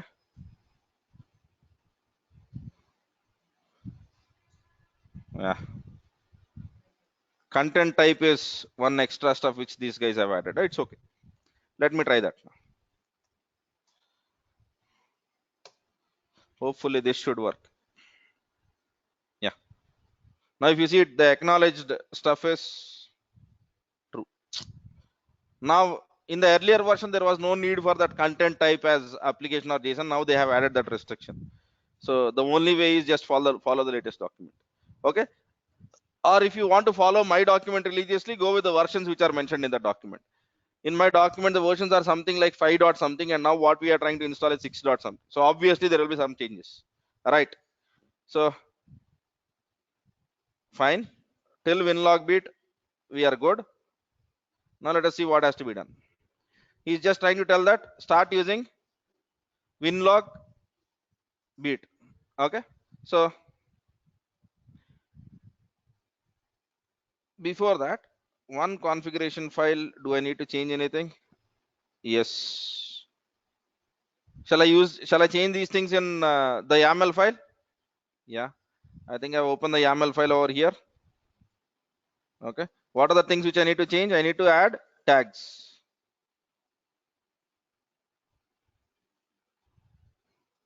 Okay. So let me add tags as, I'm just using some. Okay. I'm adding 2 tags. Okay. Now next is fields. In the fields, environment staging. Let me put it as dev. Okay. You can change the name also if you want. I just want to go with this settings. Right. Okay. Good. Now where is your dashboard URLs? For example, if you want, you can directly configure some Kibana dashboards from here. Okay. So I don't want to do that. Okay. And now outputs. Where do you want to send your output to? Okay. Whether you want to send, if you want to send it to Elasticsearch, then whatever you have written is clear. The only thing you have to change is IP address. But if you want to change it, send it to the Logstash, you need to configure Logstash to read this stuff. Okay. Now we need to go into the Logstash and configure Logstash so that it reads port whatever we are forwarding over here. Because is Logstash running? No. Because if you remember, I have created the command called as bin/logstash -e input. I have written it. I have tried something, it was working, and then I have done Control C. I have came out of it. Logstash is not a running process like Elasticsearch. So I have to go into the Logstash and configure these settings over. Okay. It is a long journey. It takes time. It is saving your company at least $500,000. So it will take time. Anta gamuna ayipodu. Right. So you have to configure this. So shall we go to our Logstash server and then configure this setting? And once the Logstash server is accepting on port 5043, then we will try to do something. Okay. So in the meantime, let me go log in into my Logstash stuff. If I'm not wrong, this is my Logstash because that is my last created server. Okay. CD user share. Good. So this is where I have my Logstash. Now let me see what has to be done. What he's trying to tell is log in into Logstash and get into that folder and create a folder called as beats.conf and basically paste whatever or type whatever you are seeing over there. So let me go over there. So sudo -i or let me get into cd etc logstash conf.d. Okay. Now sudo vi, the file name which is asking is beats.conf. By the way, you can put any file.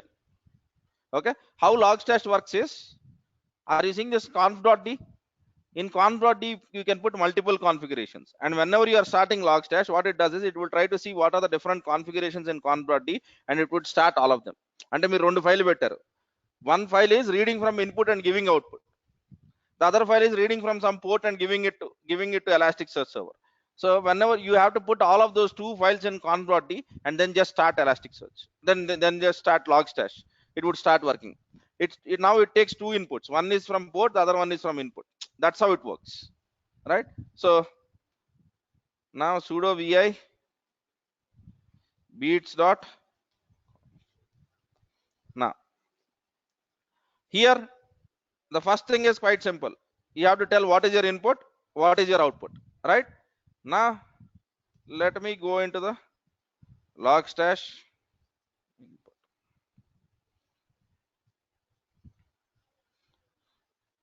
I am just using only few in this class, but if you see, it can take input from beats component directly. You can tell what is your beats component, CloudWatch, CouchDB, okay, dead letter queue, Elasticsearch, exec file, Ganglia, Guelph.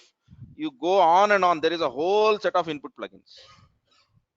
You can read from anywhere. For example, if you have all of the logs stored in the database, so you can use that JDBC there. Input is JDBC. Configure it to read the logs from your database and store it in your Elasticsearch. So these are the different places where you can get input from.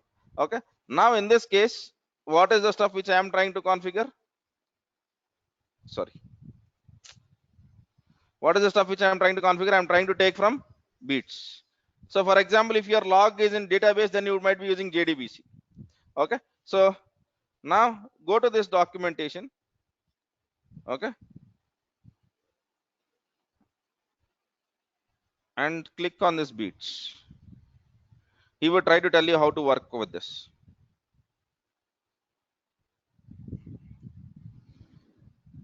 And it would contain the following documentations. It would take the following inputs: beats input configuration. You can tell the following stuff: beat, cipher suits, client, from which host do you want to get the beats configuration from. You can do all this stuff. Okay. And out of this, there is only one thing which is required, which is ports. So that's why we are configuring only that. Okay. So but remember, whatever I am doing in the class, the ELK stack can do many other things also. But to simplifying the process, to making you aware of this, I'm just taking smaller examples. Right. Now the first thing is input. Okay. And what is our input now? Beats. And in the beats, I can configure whatever parameters which you are seeing over here. Okay. But I'm not interested in all of that. I'm interested in a very, very simple configuration, which is ports. So port. And what is the port that you want me to listen? Okay, here 5043 is configured. If you want some other port, you can put that, even that. Okay. So let me use whatever is written over here. Port colon 5043. I am using port is a number, right? Okay. If it is number, why it is in double quotes? Whatever it is. Yeah. It should not be ideal. Okay. Now this is my input. This will tell logstash that you have to, whatever comes on 5043 port on your system, that is your input. Okay. Once it reads the input, do you want to change anything? If the answer is yes, you will be writing filters. My answer is no. Okay. I am doing this just for you to demo, saying that if you want, you can do this. Okay. So now I will take that input and basically forward it to Elasticsearch.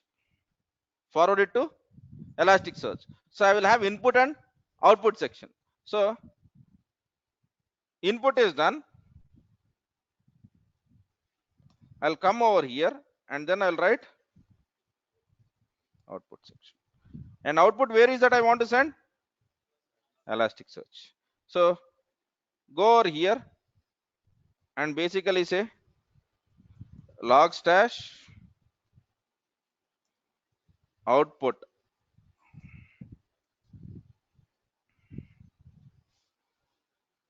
So log slash output plugin. Now see, let us see what are the different details.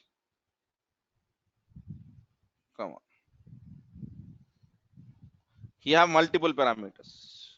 You have many. So you can set anything that makes sense to you. Okay. But be sure that you are basically configuring all the required fields. At least all the required fields. So let us go and see what is that I have written in this document. So I'm trying to tell that host, where is my Elasticsearch server? Okay. It is multiple because you can have multiple Elasticsearch servers. Do you remember me saying that you can have a replicated Elasticsearch servers? So in that case, you will be forwarding it to all the Elasticsearch servers that make sense to you. Okay. And then index. Okay. Index is basically the format with which we have uploaded our template. Okay. So that's what I'm trying to do. Basically, index will, what it would do is whenever I'm sending it from winlog bit, the index will become winlog bit. Whenever I'm sending from packet, it will become packet. You can write string there. Okay. So basically, index is something which differentiates the data. So what is the format which you are seeing? YYMMDD.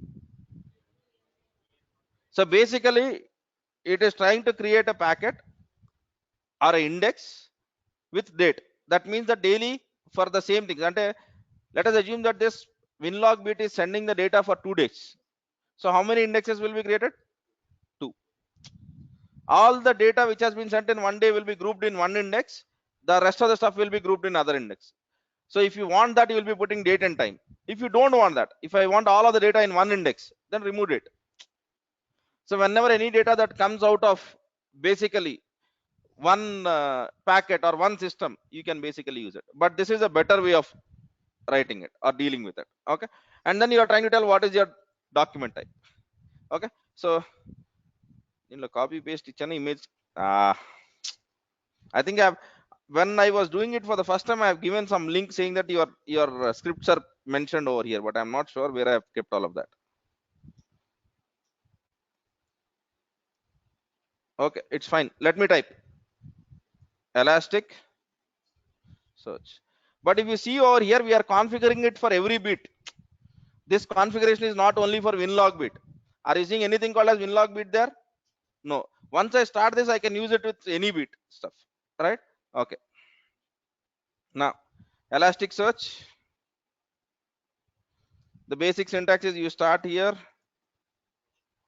Okay. And then you configure your inputs, hosts. Okay. So what are the hosts which I have? In my case, the host is, yeah. So I'll be copying the public IP address. You can use private also if you want. You can use private because both are in same network. Okay. Elasticsearch server and Logstash server on the same network. So whether you use a public IP address or a private IP address doesn't make any difference. But if they are on different networks, then you have to use a public IP address. So let me use this stuff. So, okay. And then colon 9200, whatever port it is. Okay. Now index. Index is something which differentiates the data in Elasticsearch. So I'm writing index. Okay. Now my index will be in the format of beat name. So when I'm sending from winlog bit, the name will be winlog bit hyphen date. So whatever comes out of winlog bit will be with that format. Fine. So this I have to basically, I should have changed this man. I have to type this man. I don't remember this stuff. Okay. Yes. Now please cross check whether I'm writing some mistakes. Even after all of these arrangements, I generally tend to write mistakes. Right. Percentage, curly braces, right? And at the rate metadata.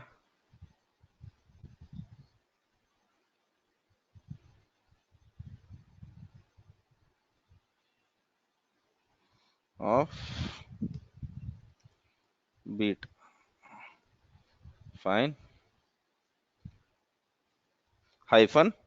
This is my date. Whatever format that your organization generally uses. Okay. But the format which is written over here is very much standardized, and it is basically the format which you see in many logs. So 4 Ys for year, capital MM for months, and DD for date. Please cross check whether it is same or not, because once you start this, and if you want to change it, we might have missed lot of logs already. Okay. Document type.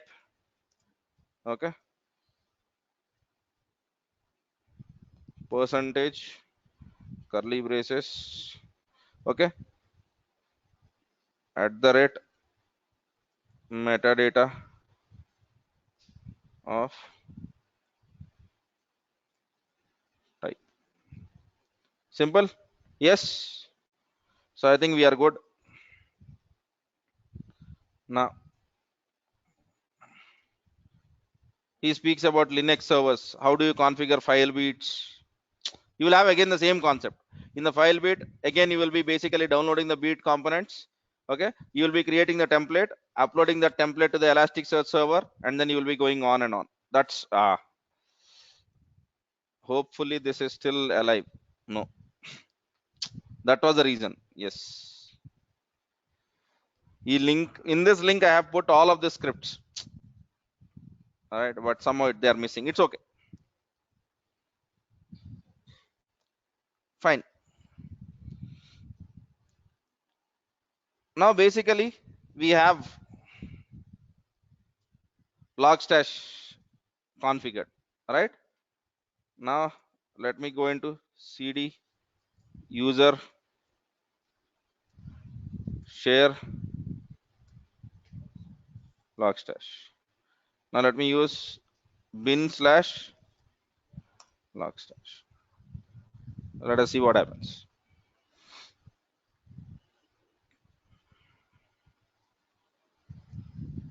You have to wait until something happens. Okay. So what is it saying? An error, unexpected error occurred, must be writable directory. The right directory is not right. Oh, sudo.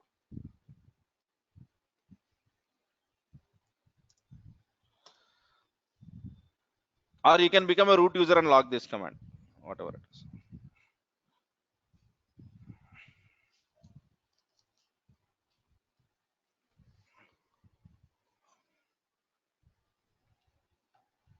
What is happening? Yeah. Bin slash logstash failed to read pipelines user. Man, let me do all of this. Okay. So I'm becoming a root user, right?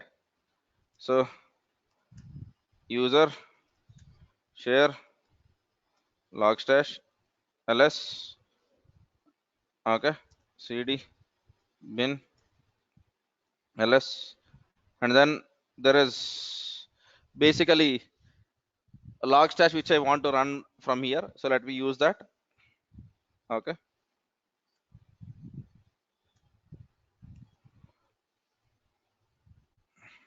Since it is not in path,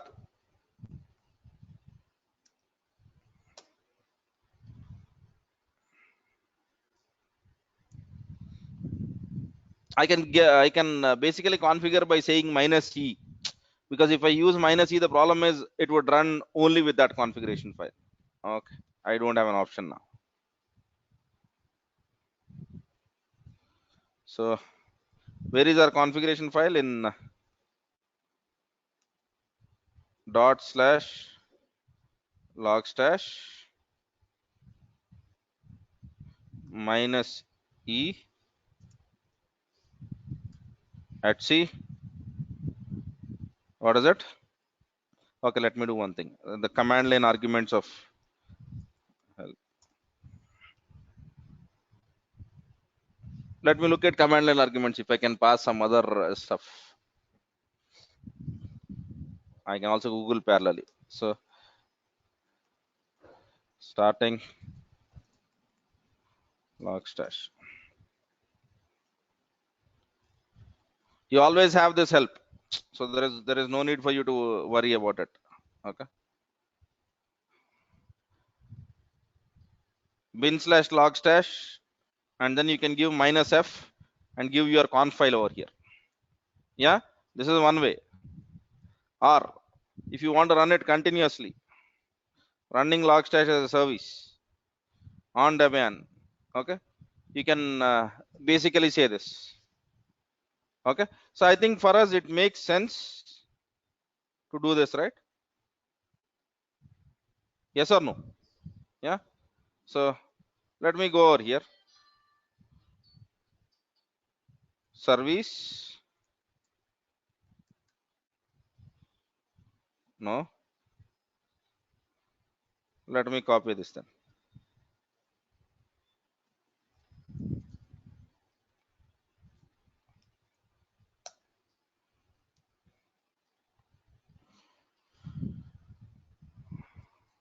status running. Yes, so or else if you don't want to run it as a service, log stash -f and give your beats.conf file. So then you can see what is happening. But whenever you're running in the background, here you will not be able to see any logs.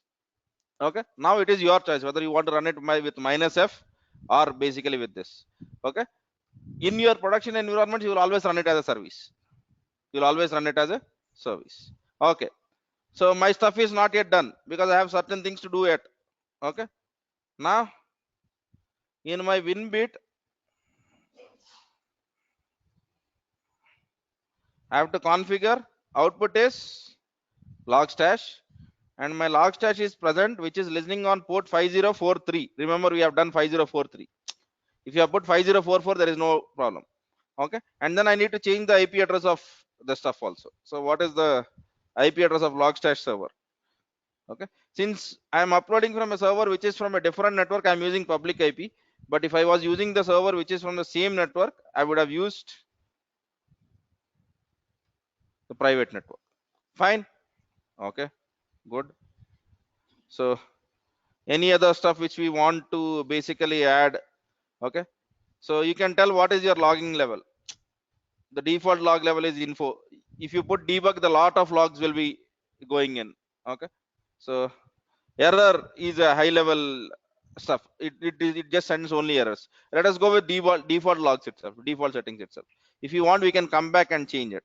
Okay, xpack is a monitoring. As I said, this is a monitoring which is additional package. You have to install it in addition to whatever you are doing right now. So save this stuff.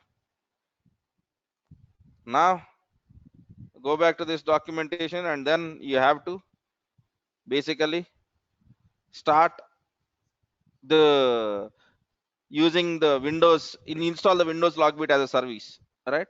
So for that, anyway, we have the stuff over here. ls. Okay, are you seeing install service winlogbit? Yes.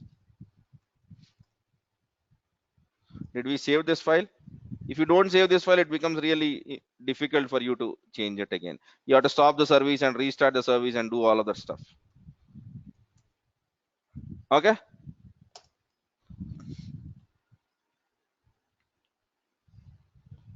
okay, we got the stuff. Now let us see, there are some errors over here. You can see this service when you go into services.msc. Okay, you will be seeing something called as winlogbit. Started. Okay, we have installed the service, but whenever we install it is stopped. Now you have right clicked on the service and then you can start the service. The moment you start the service, what would happen is your winlogbit will try to read the logs from your event log and export those logs to your Elasticsearch server. Fine. Now we have a setup where we are sending our system logs from one system to from Logstash and Logstash to Elasticsearch. And if all of this stuff is working, now I will try to install Kibana. Now I'll try to install Kibana. And now in the Kibana visualization, I should be able to see what is happening. Okay, so now let me go to my last stuff, which is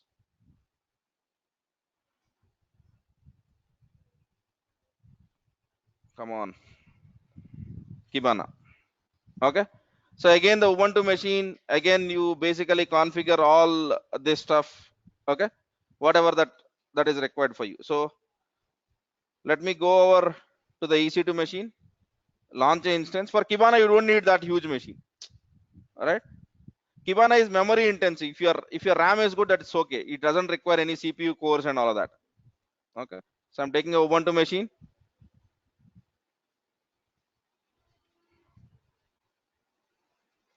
and then let me take T2 medium. I don't need large. All right, next, next.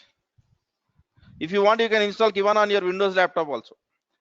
Go over to the download site, use Kibana from use MSI or zip of Kibana, and then start it.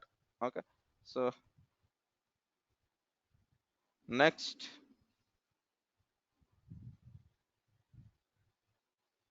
launch, use Terraform, and now where is this download stuff? Okay, Kibana.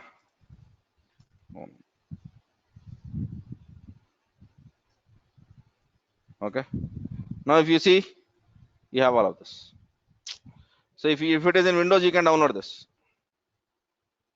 Okay, zip file. But I want it on a Ubuntu machine, so that's why I'm taking a deb file. Okay, so I copy this path. Okay, before copying this path, I need to log in into this machine, right? So let me log in into this machine first.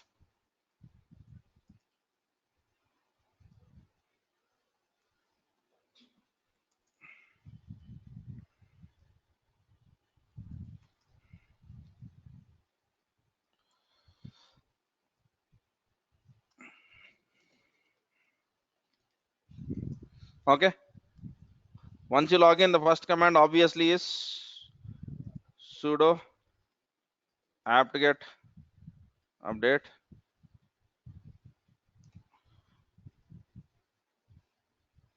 and then let me copy this link address, wget insert. Okay, now go back to this documentation. In this documentation, you will get some configuration files details. That's the only thing which we need. Okay, so sudo dpkg minus I whatever Kibana. Simple. The installations are very simple. They're not very tricky. You have to just download them, and for all the three installations, if you remember, I'm using the same command. Okay,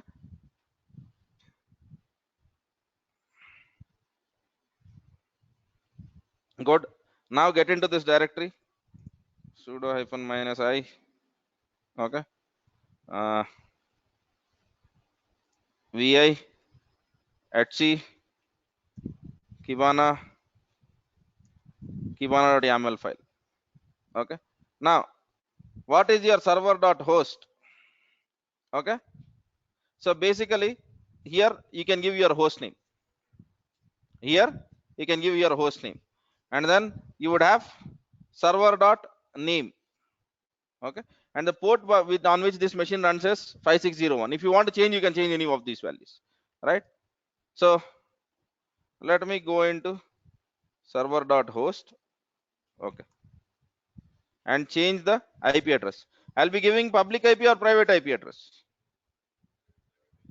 Please try to give private IP addresses whenever you are giving in configuration files. Okay, converting public call to private is Amazon's headache. Don't take that headache on your own. All right, so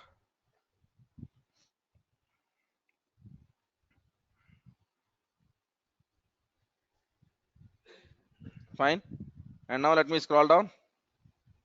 Server.name. What is your host name? How do you want to call it? So let me give some name. I'm giving public DNS name over here. Okay, or let me not give that stuff. So I'll call it as qt Okay, so this is the name. How do I want to call it? And then the URL. Where is your Elasticsearch server? You can give same way, the public IP address or a private IP address. Both are same. Okay, but if they are in same network, you can replace the call with private IP address. So I'd go over here and in the place of local host, I'll be giving my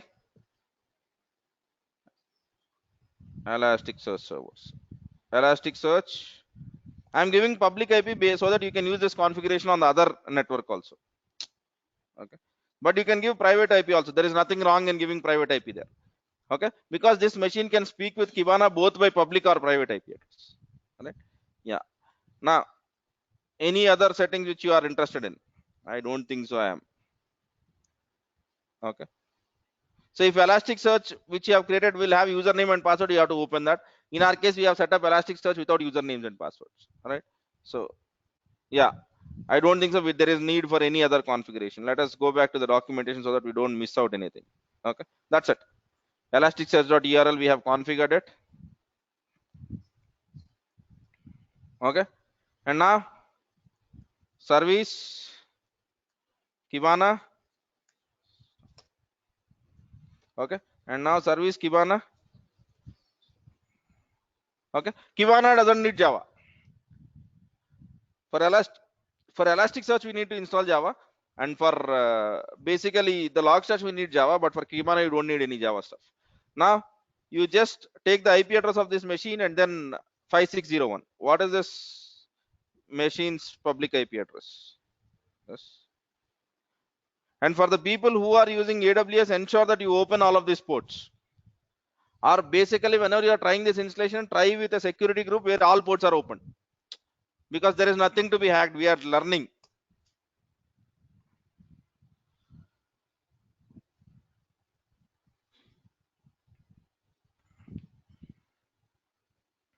Okay. Now it is telling that do you want to add data to the Kibana?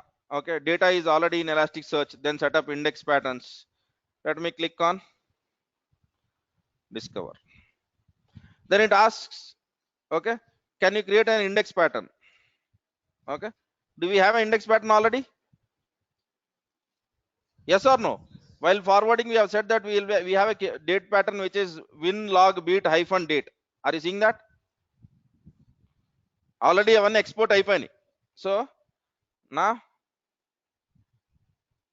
index pattern is win log beat hyphen start. Yes. Next. Okay. Then it asks what is your basic. You have defined this index pattern. Do you want to put some time filter? What is your time filter? Which field do you want? I want timestamp. Create index pattern. Because logs are already there. If logs are not there, you will not get this option. So that's why I said that send the logs and then let us work. Okay. So this it says that okay, this is what you have. Okay, all of this. Now let me get into discover.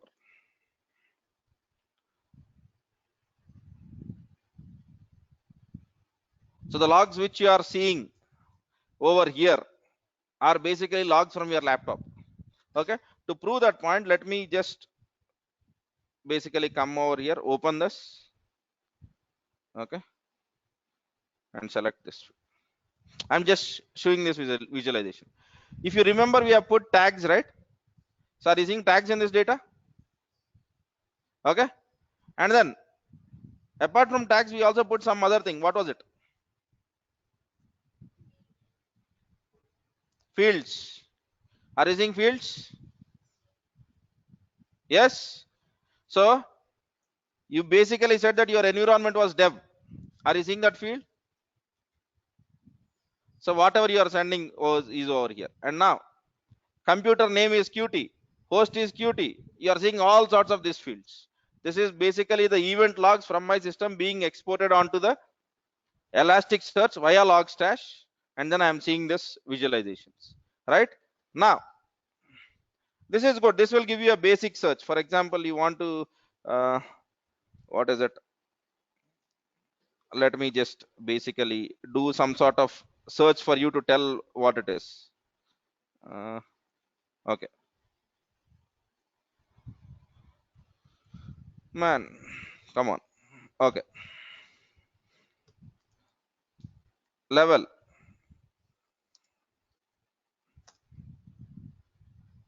Okay, there is no log which is with error right now. Okay, so let me try if my query is right. Error logs are not yet exported, but if I basically export the error logs, I'd be able to see what are error logs, and you can basically search any stuff with respect to this. So for example, what is the other thing which I could do? Log underscore name system. So you are seeing log underscore name which is system. So these are the different kinds of things which you can do. So what I would do is, let me get into this visualize section. Okay, I'm saying I want to create a visualization. Then it will ask what is the graph which you want to create. Okay, I would say that I'm interested in line chart. Okay, so what is the pattern which you want to use? I want to use winlog weight. Okay, so then it is asking what will be in your y-axis and what will be in your x-axis. Y-axis count is fine. Okay, select x-axis, and what is that you want to use? What is that you want to use over here? Is it a date histogram? Is it what it is? Okay, so I would say, yeah, let it be date histogram. And on which field do you want to basically do this? Okay, per day, what is the count of logs which I got? That is what this log is, right? Now let me click on this, apply changes. Okay, fine. Interval is auto, but interval I'll put daily.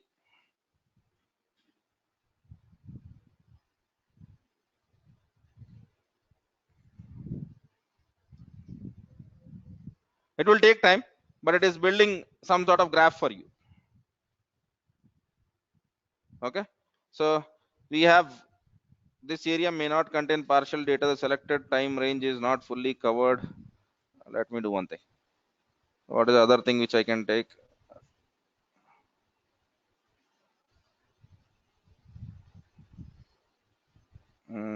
I think date histogram should be fine. Okay, these are all the fields, so you can use whatever field which you want, but I want to use this timestamp with interval label. That's it. That should be good.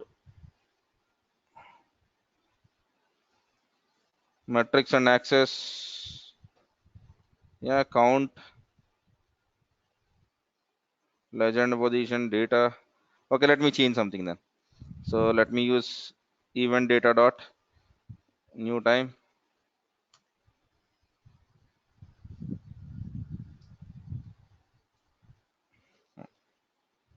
Okay, timestamp. Let it be this. Okay, so I want to save this. Okay, I would call this visualization as test.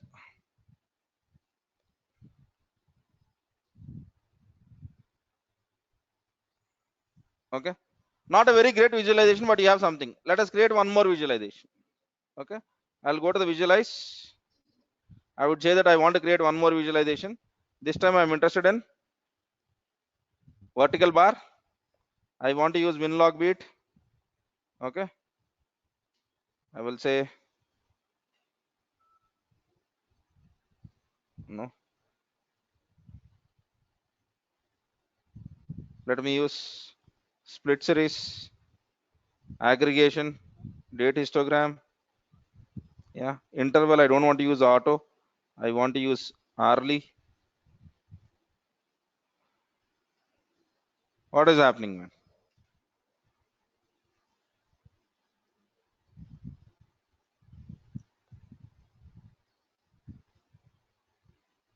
Okay.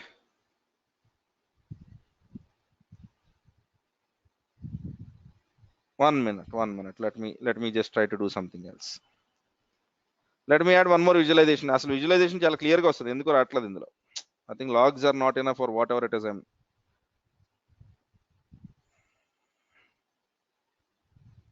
Split chart, date range.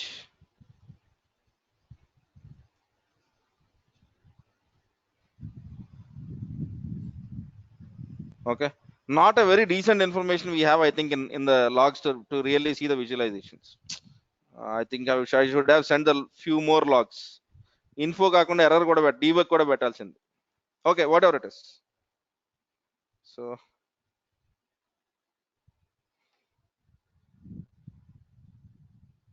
even in this it is not showing any logs, is it? Wonderful. Hey, what has happened?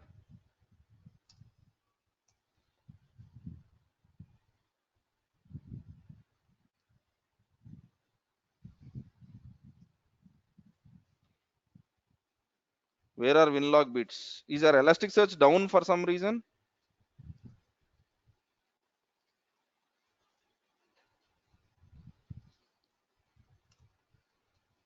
Okay,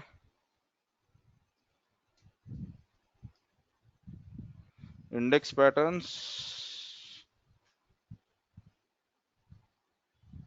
winlog bit. We have all of this, right? We have seen the logs also.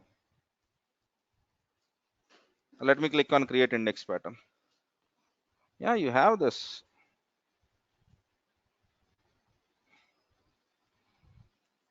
Winlog star.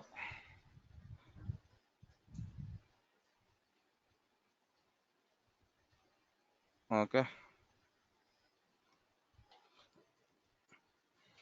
Okay, sir, logs మాయమైపోయింది. So that's why it was not able to create any visualizations. All right. Okay, set as a default index. Let me put it as a default index. Go to the discover. Okay, now you are seeing certain things. All right. So if you see, there is already a visualization which says that these are the logs which have been sent to me. Okay, total count of logs, how many I have? I have just 3 logs. That's it. Okay, it's okay. Let me create on a visualization. At least I should get those 3, right? Okay, so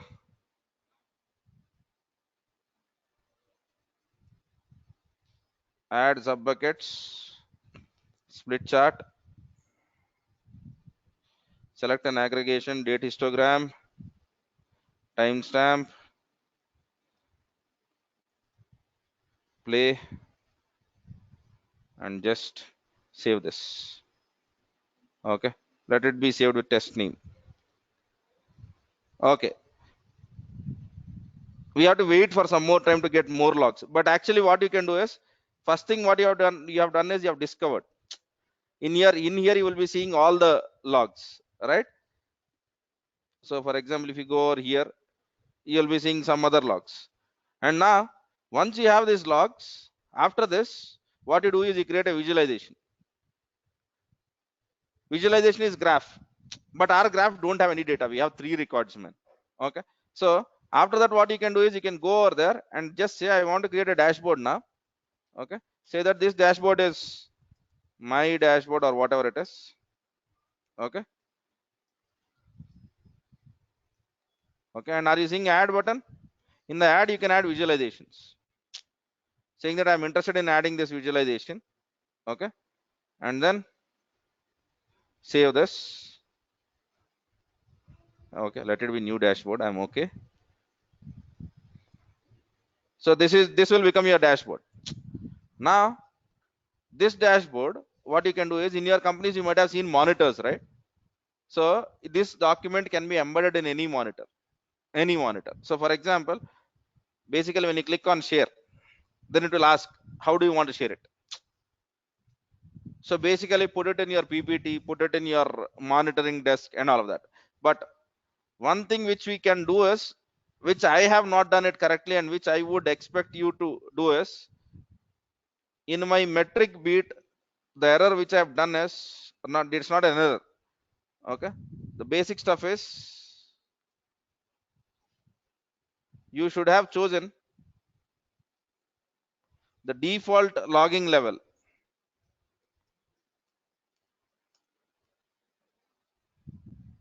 okay, as debug. Just disable this.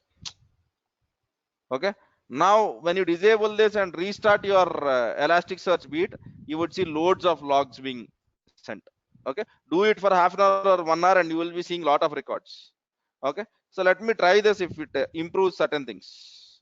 So I've saved this file, Windows service, restart. Done. Now let me go into the visualization. It's okay, dashboard is fine, but let us get into the visualization. Are you seeing the data has increased? Now we have 6 sets.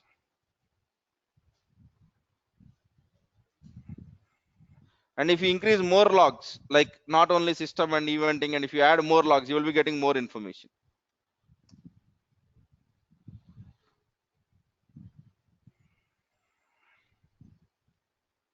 Okay, so it is taking some time, but do it on a server where you are aggressive. If you do it on a physical server, you will be getting not 3 or 4 logs, because it is my laptop, I'm not doing anything so to generate really logs. Okay, so but if I'm doing any activities which will generate logs, I'll be getting whole stream of logs. Okay, now let me go to the dashboard again. Let me see if my dashboard has slightly improved by any chance. Are we seeing the number of chats are basically increasing? Now visualization. Okay, let me try to create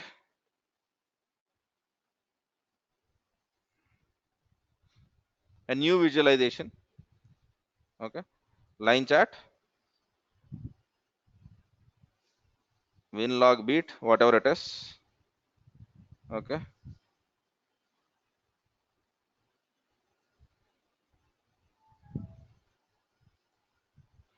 date histogram, timestamp,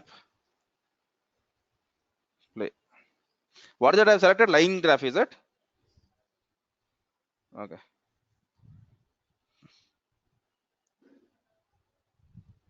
fine. Save, test 2.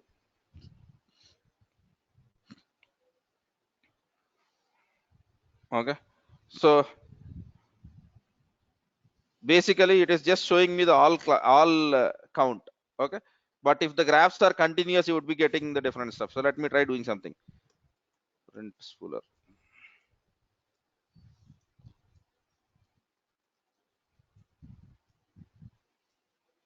Okay,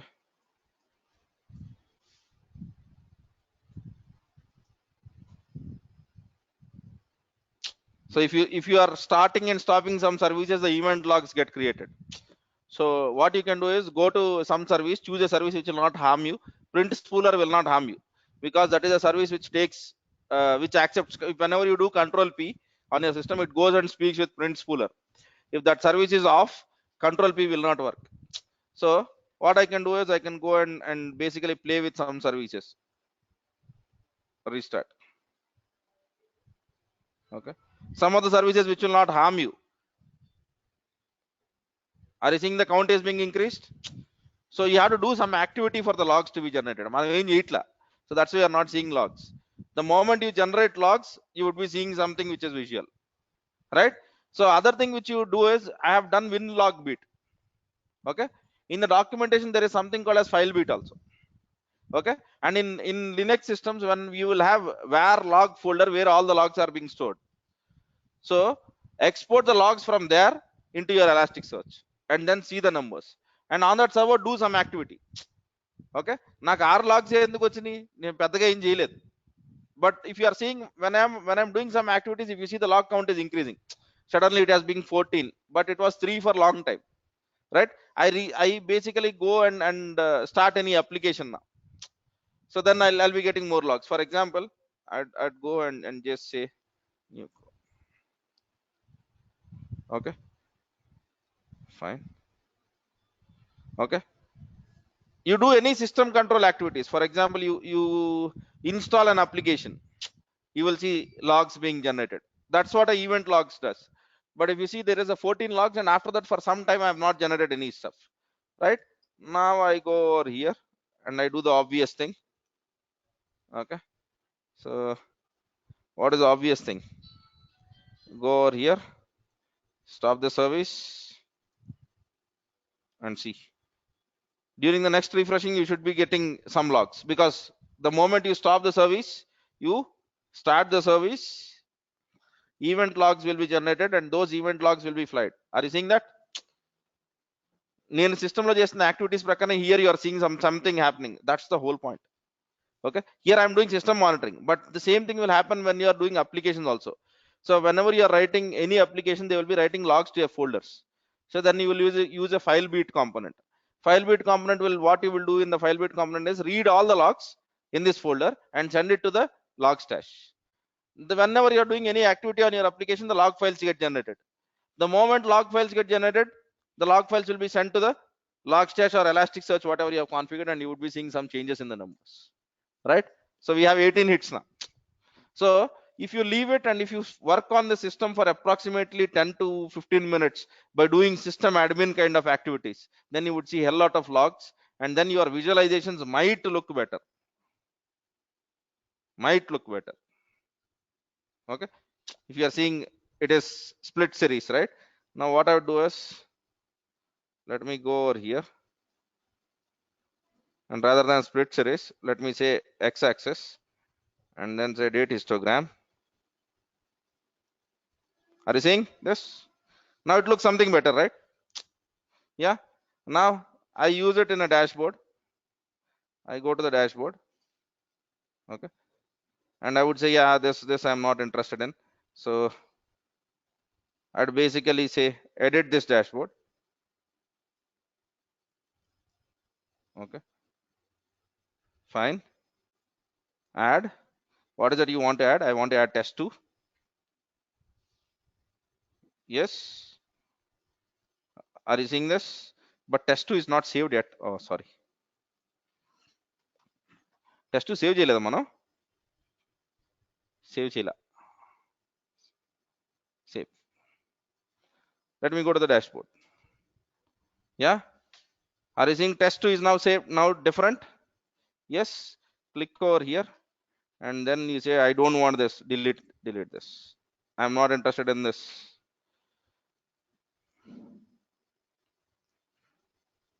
Delete this from my dashboard, and you can set it to whatever size which you want by dragging and dropping. Save this. Okay, new dashboard.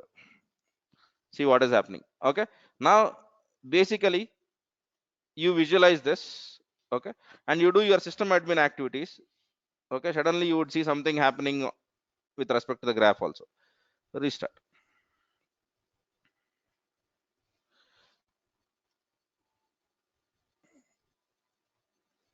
I'm not sure what these things do. Remote desktop services is something which is fine. So I'm doing some activities just to simulate the graph over there. Increasing. So this is a live reporting. I'm doing some activities on my system, and the logs from there get flows via logstash to the Elasticsearch server. And if you see now, I am not doing any activity. The graph has suddenly came down. Okay, this is a live dashboarding. So my activities on my system are directly reflecting on over here. Is it making sense? Looking good? Yeah. Now you click on the share button over here, and basically the stuff which you are seeing over here, right? Okay, copy this. Okay, and now see what I would do.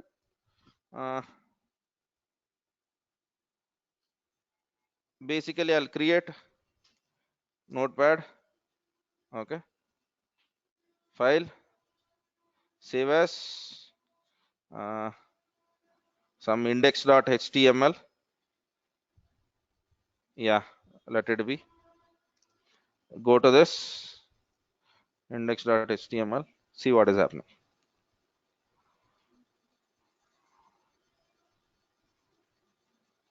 This is your complete dashboard on different page, not on Kibana. It has given me some iframe link. I've used it. These iframes you can put it anywhere, and this is a live report. Okay, you get the cricket scores, right? score is ticking, that is iframe, but that basically refers to some web page. See the dashboard which I'm doing right now. So this is not even Kibana, and see what happens.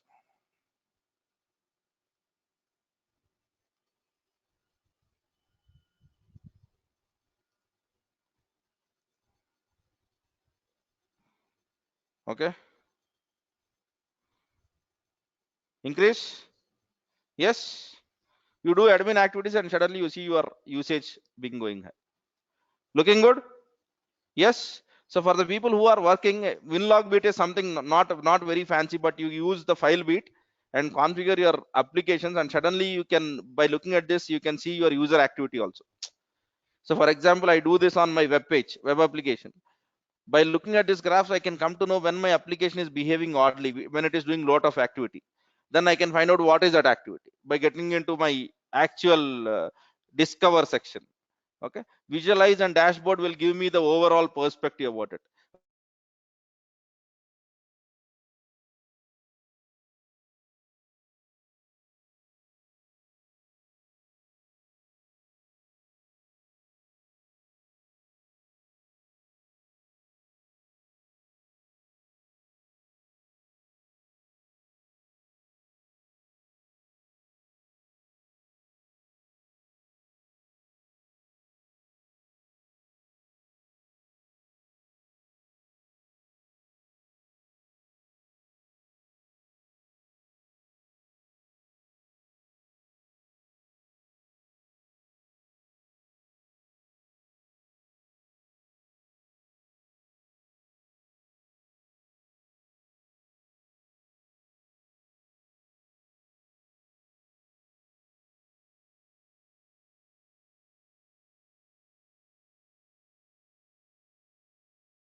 Okay guys, I think, am I audible now? It says the connection has been established. If that is correct, I should see a Kibana dashboard.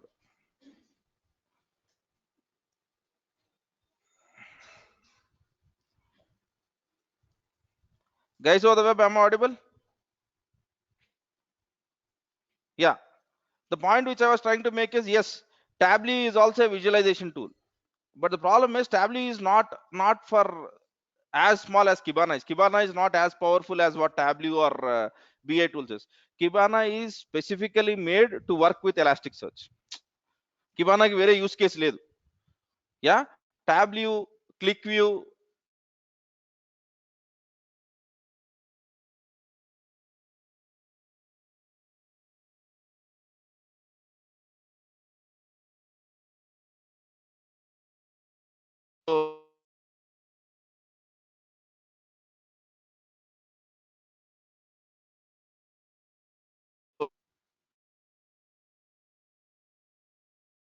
even the same.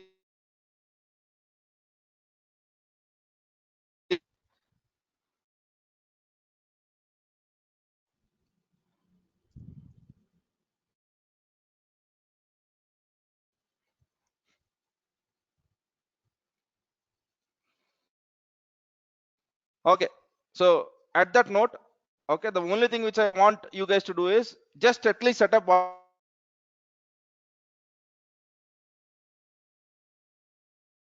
log slash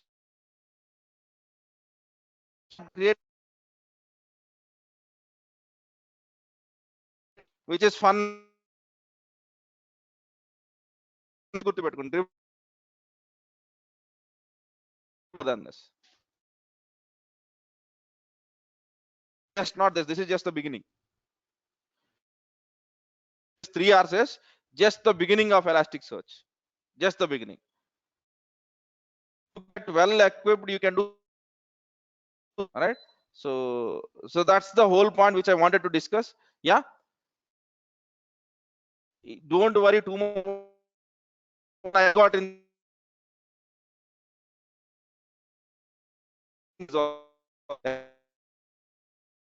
Just see the first thing which I do. From one system onto a, right? Are we good?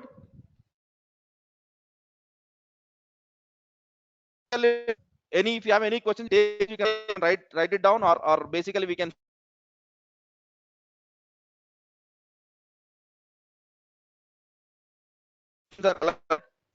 Right. So I'll not be doing alive or dead, and some discs.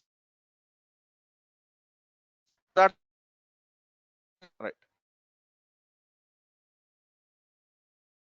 But I think otherwise we have the same stuff again.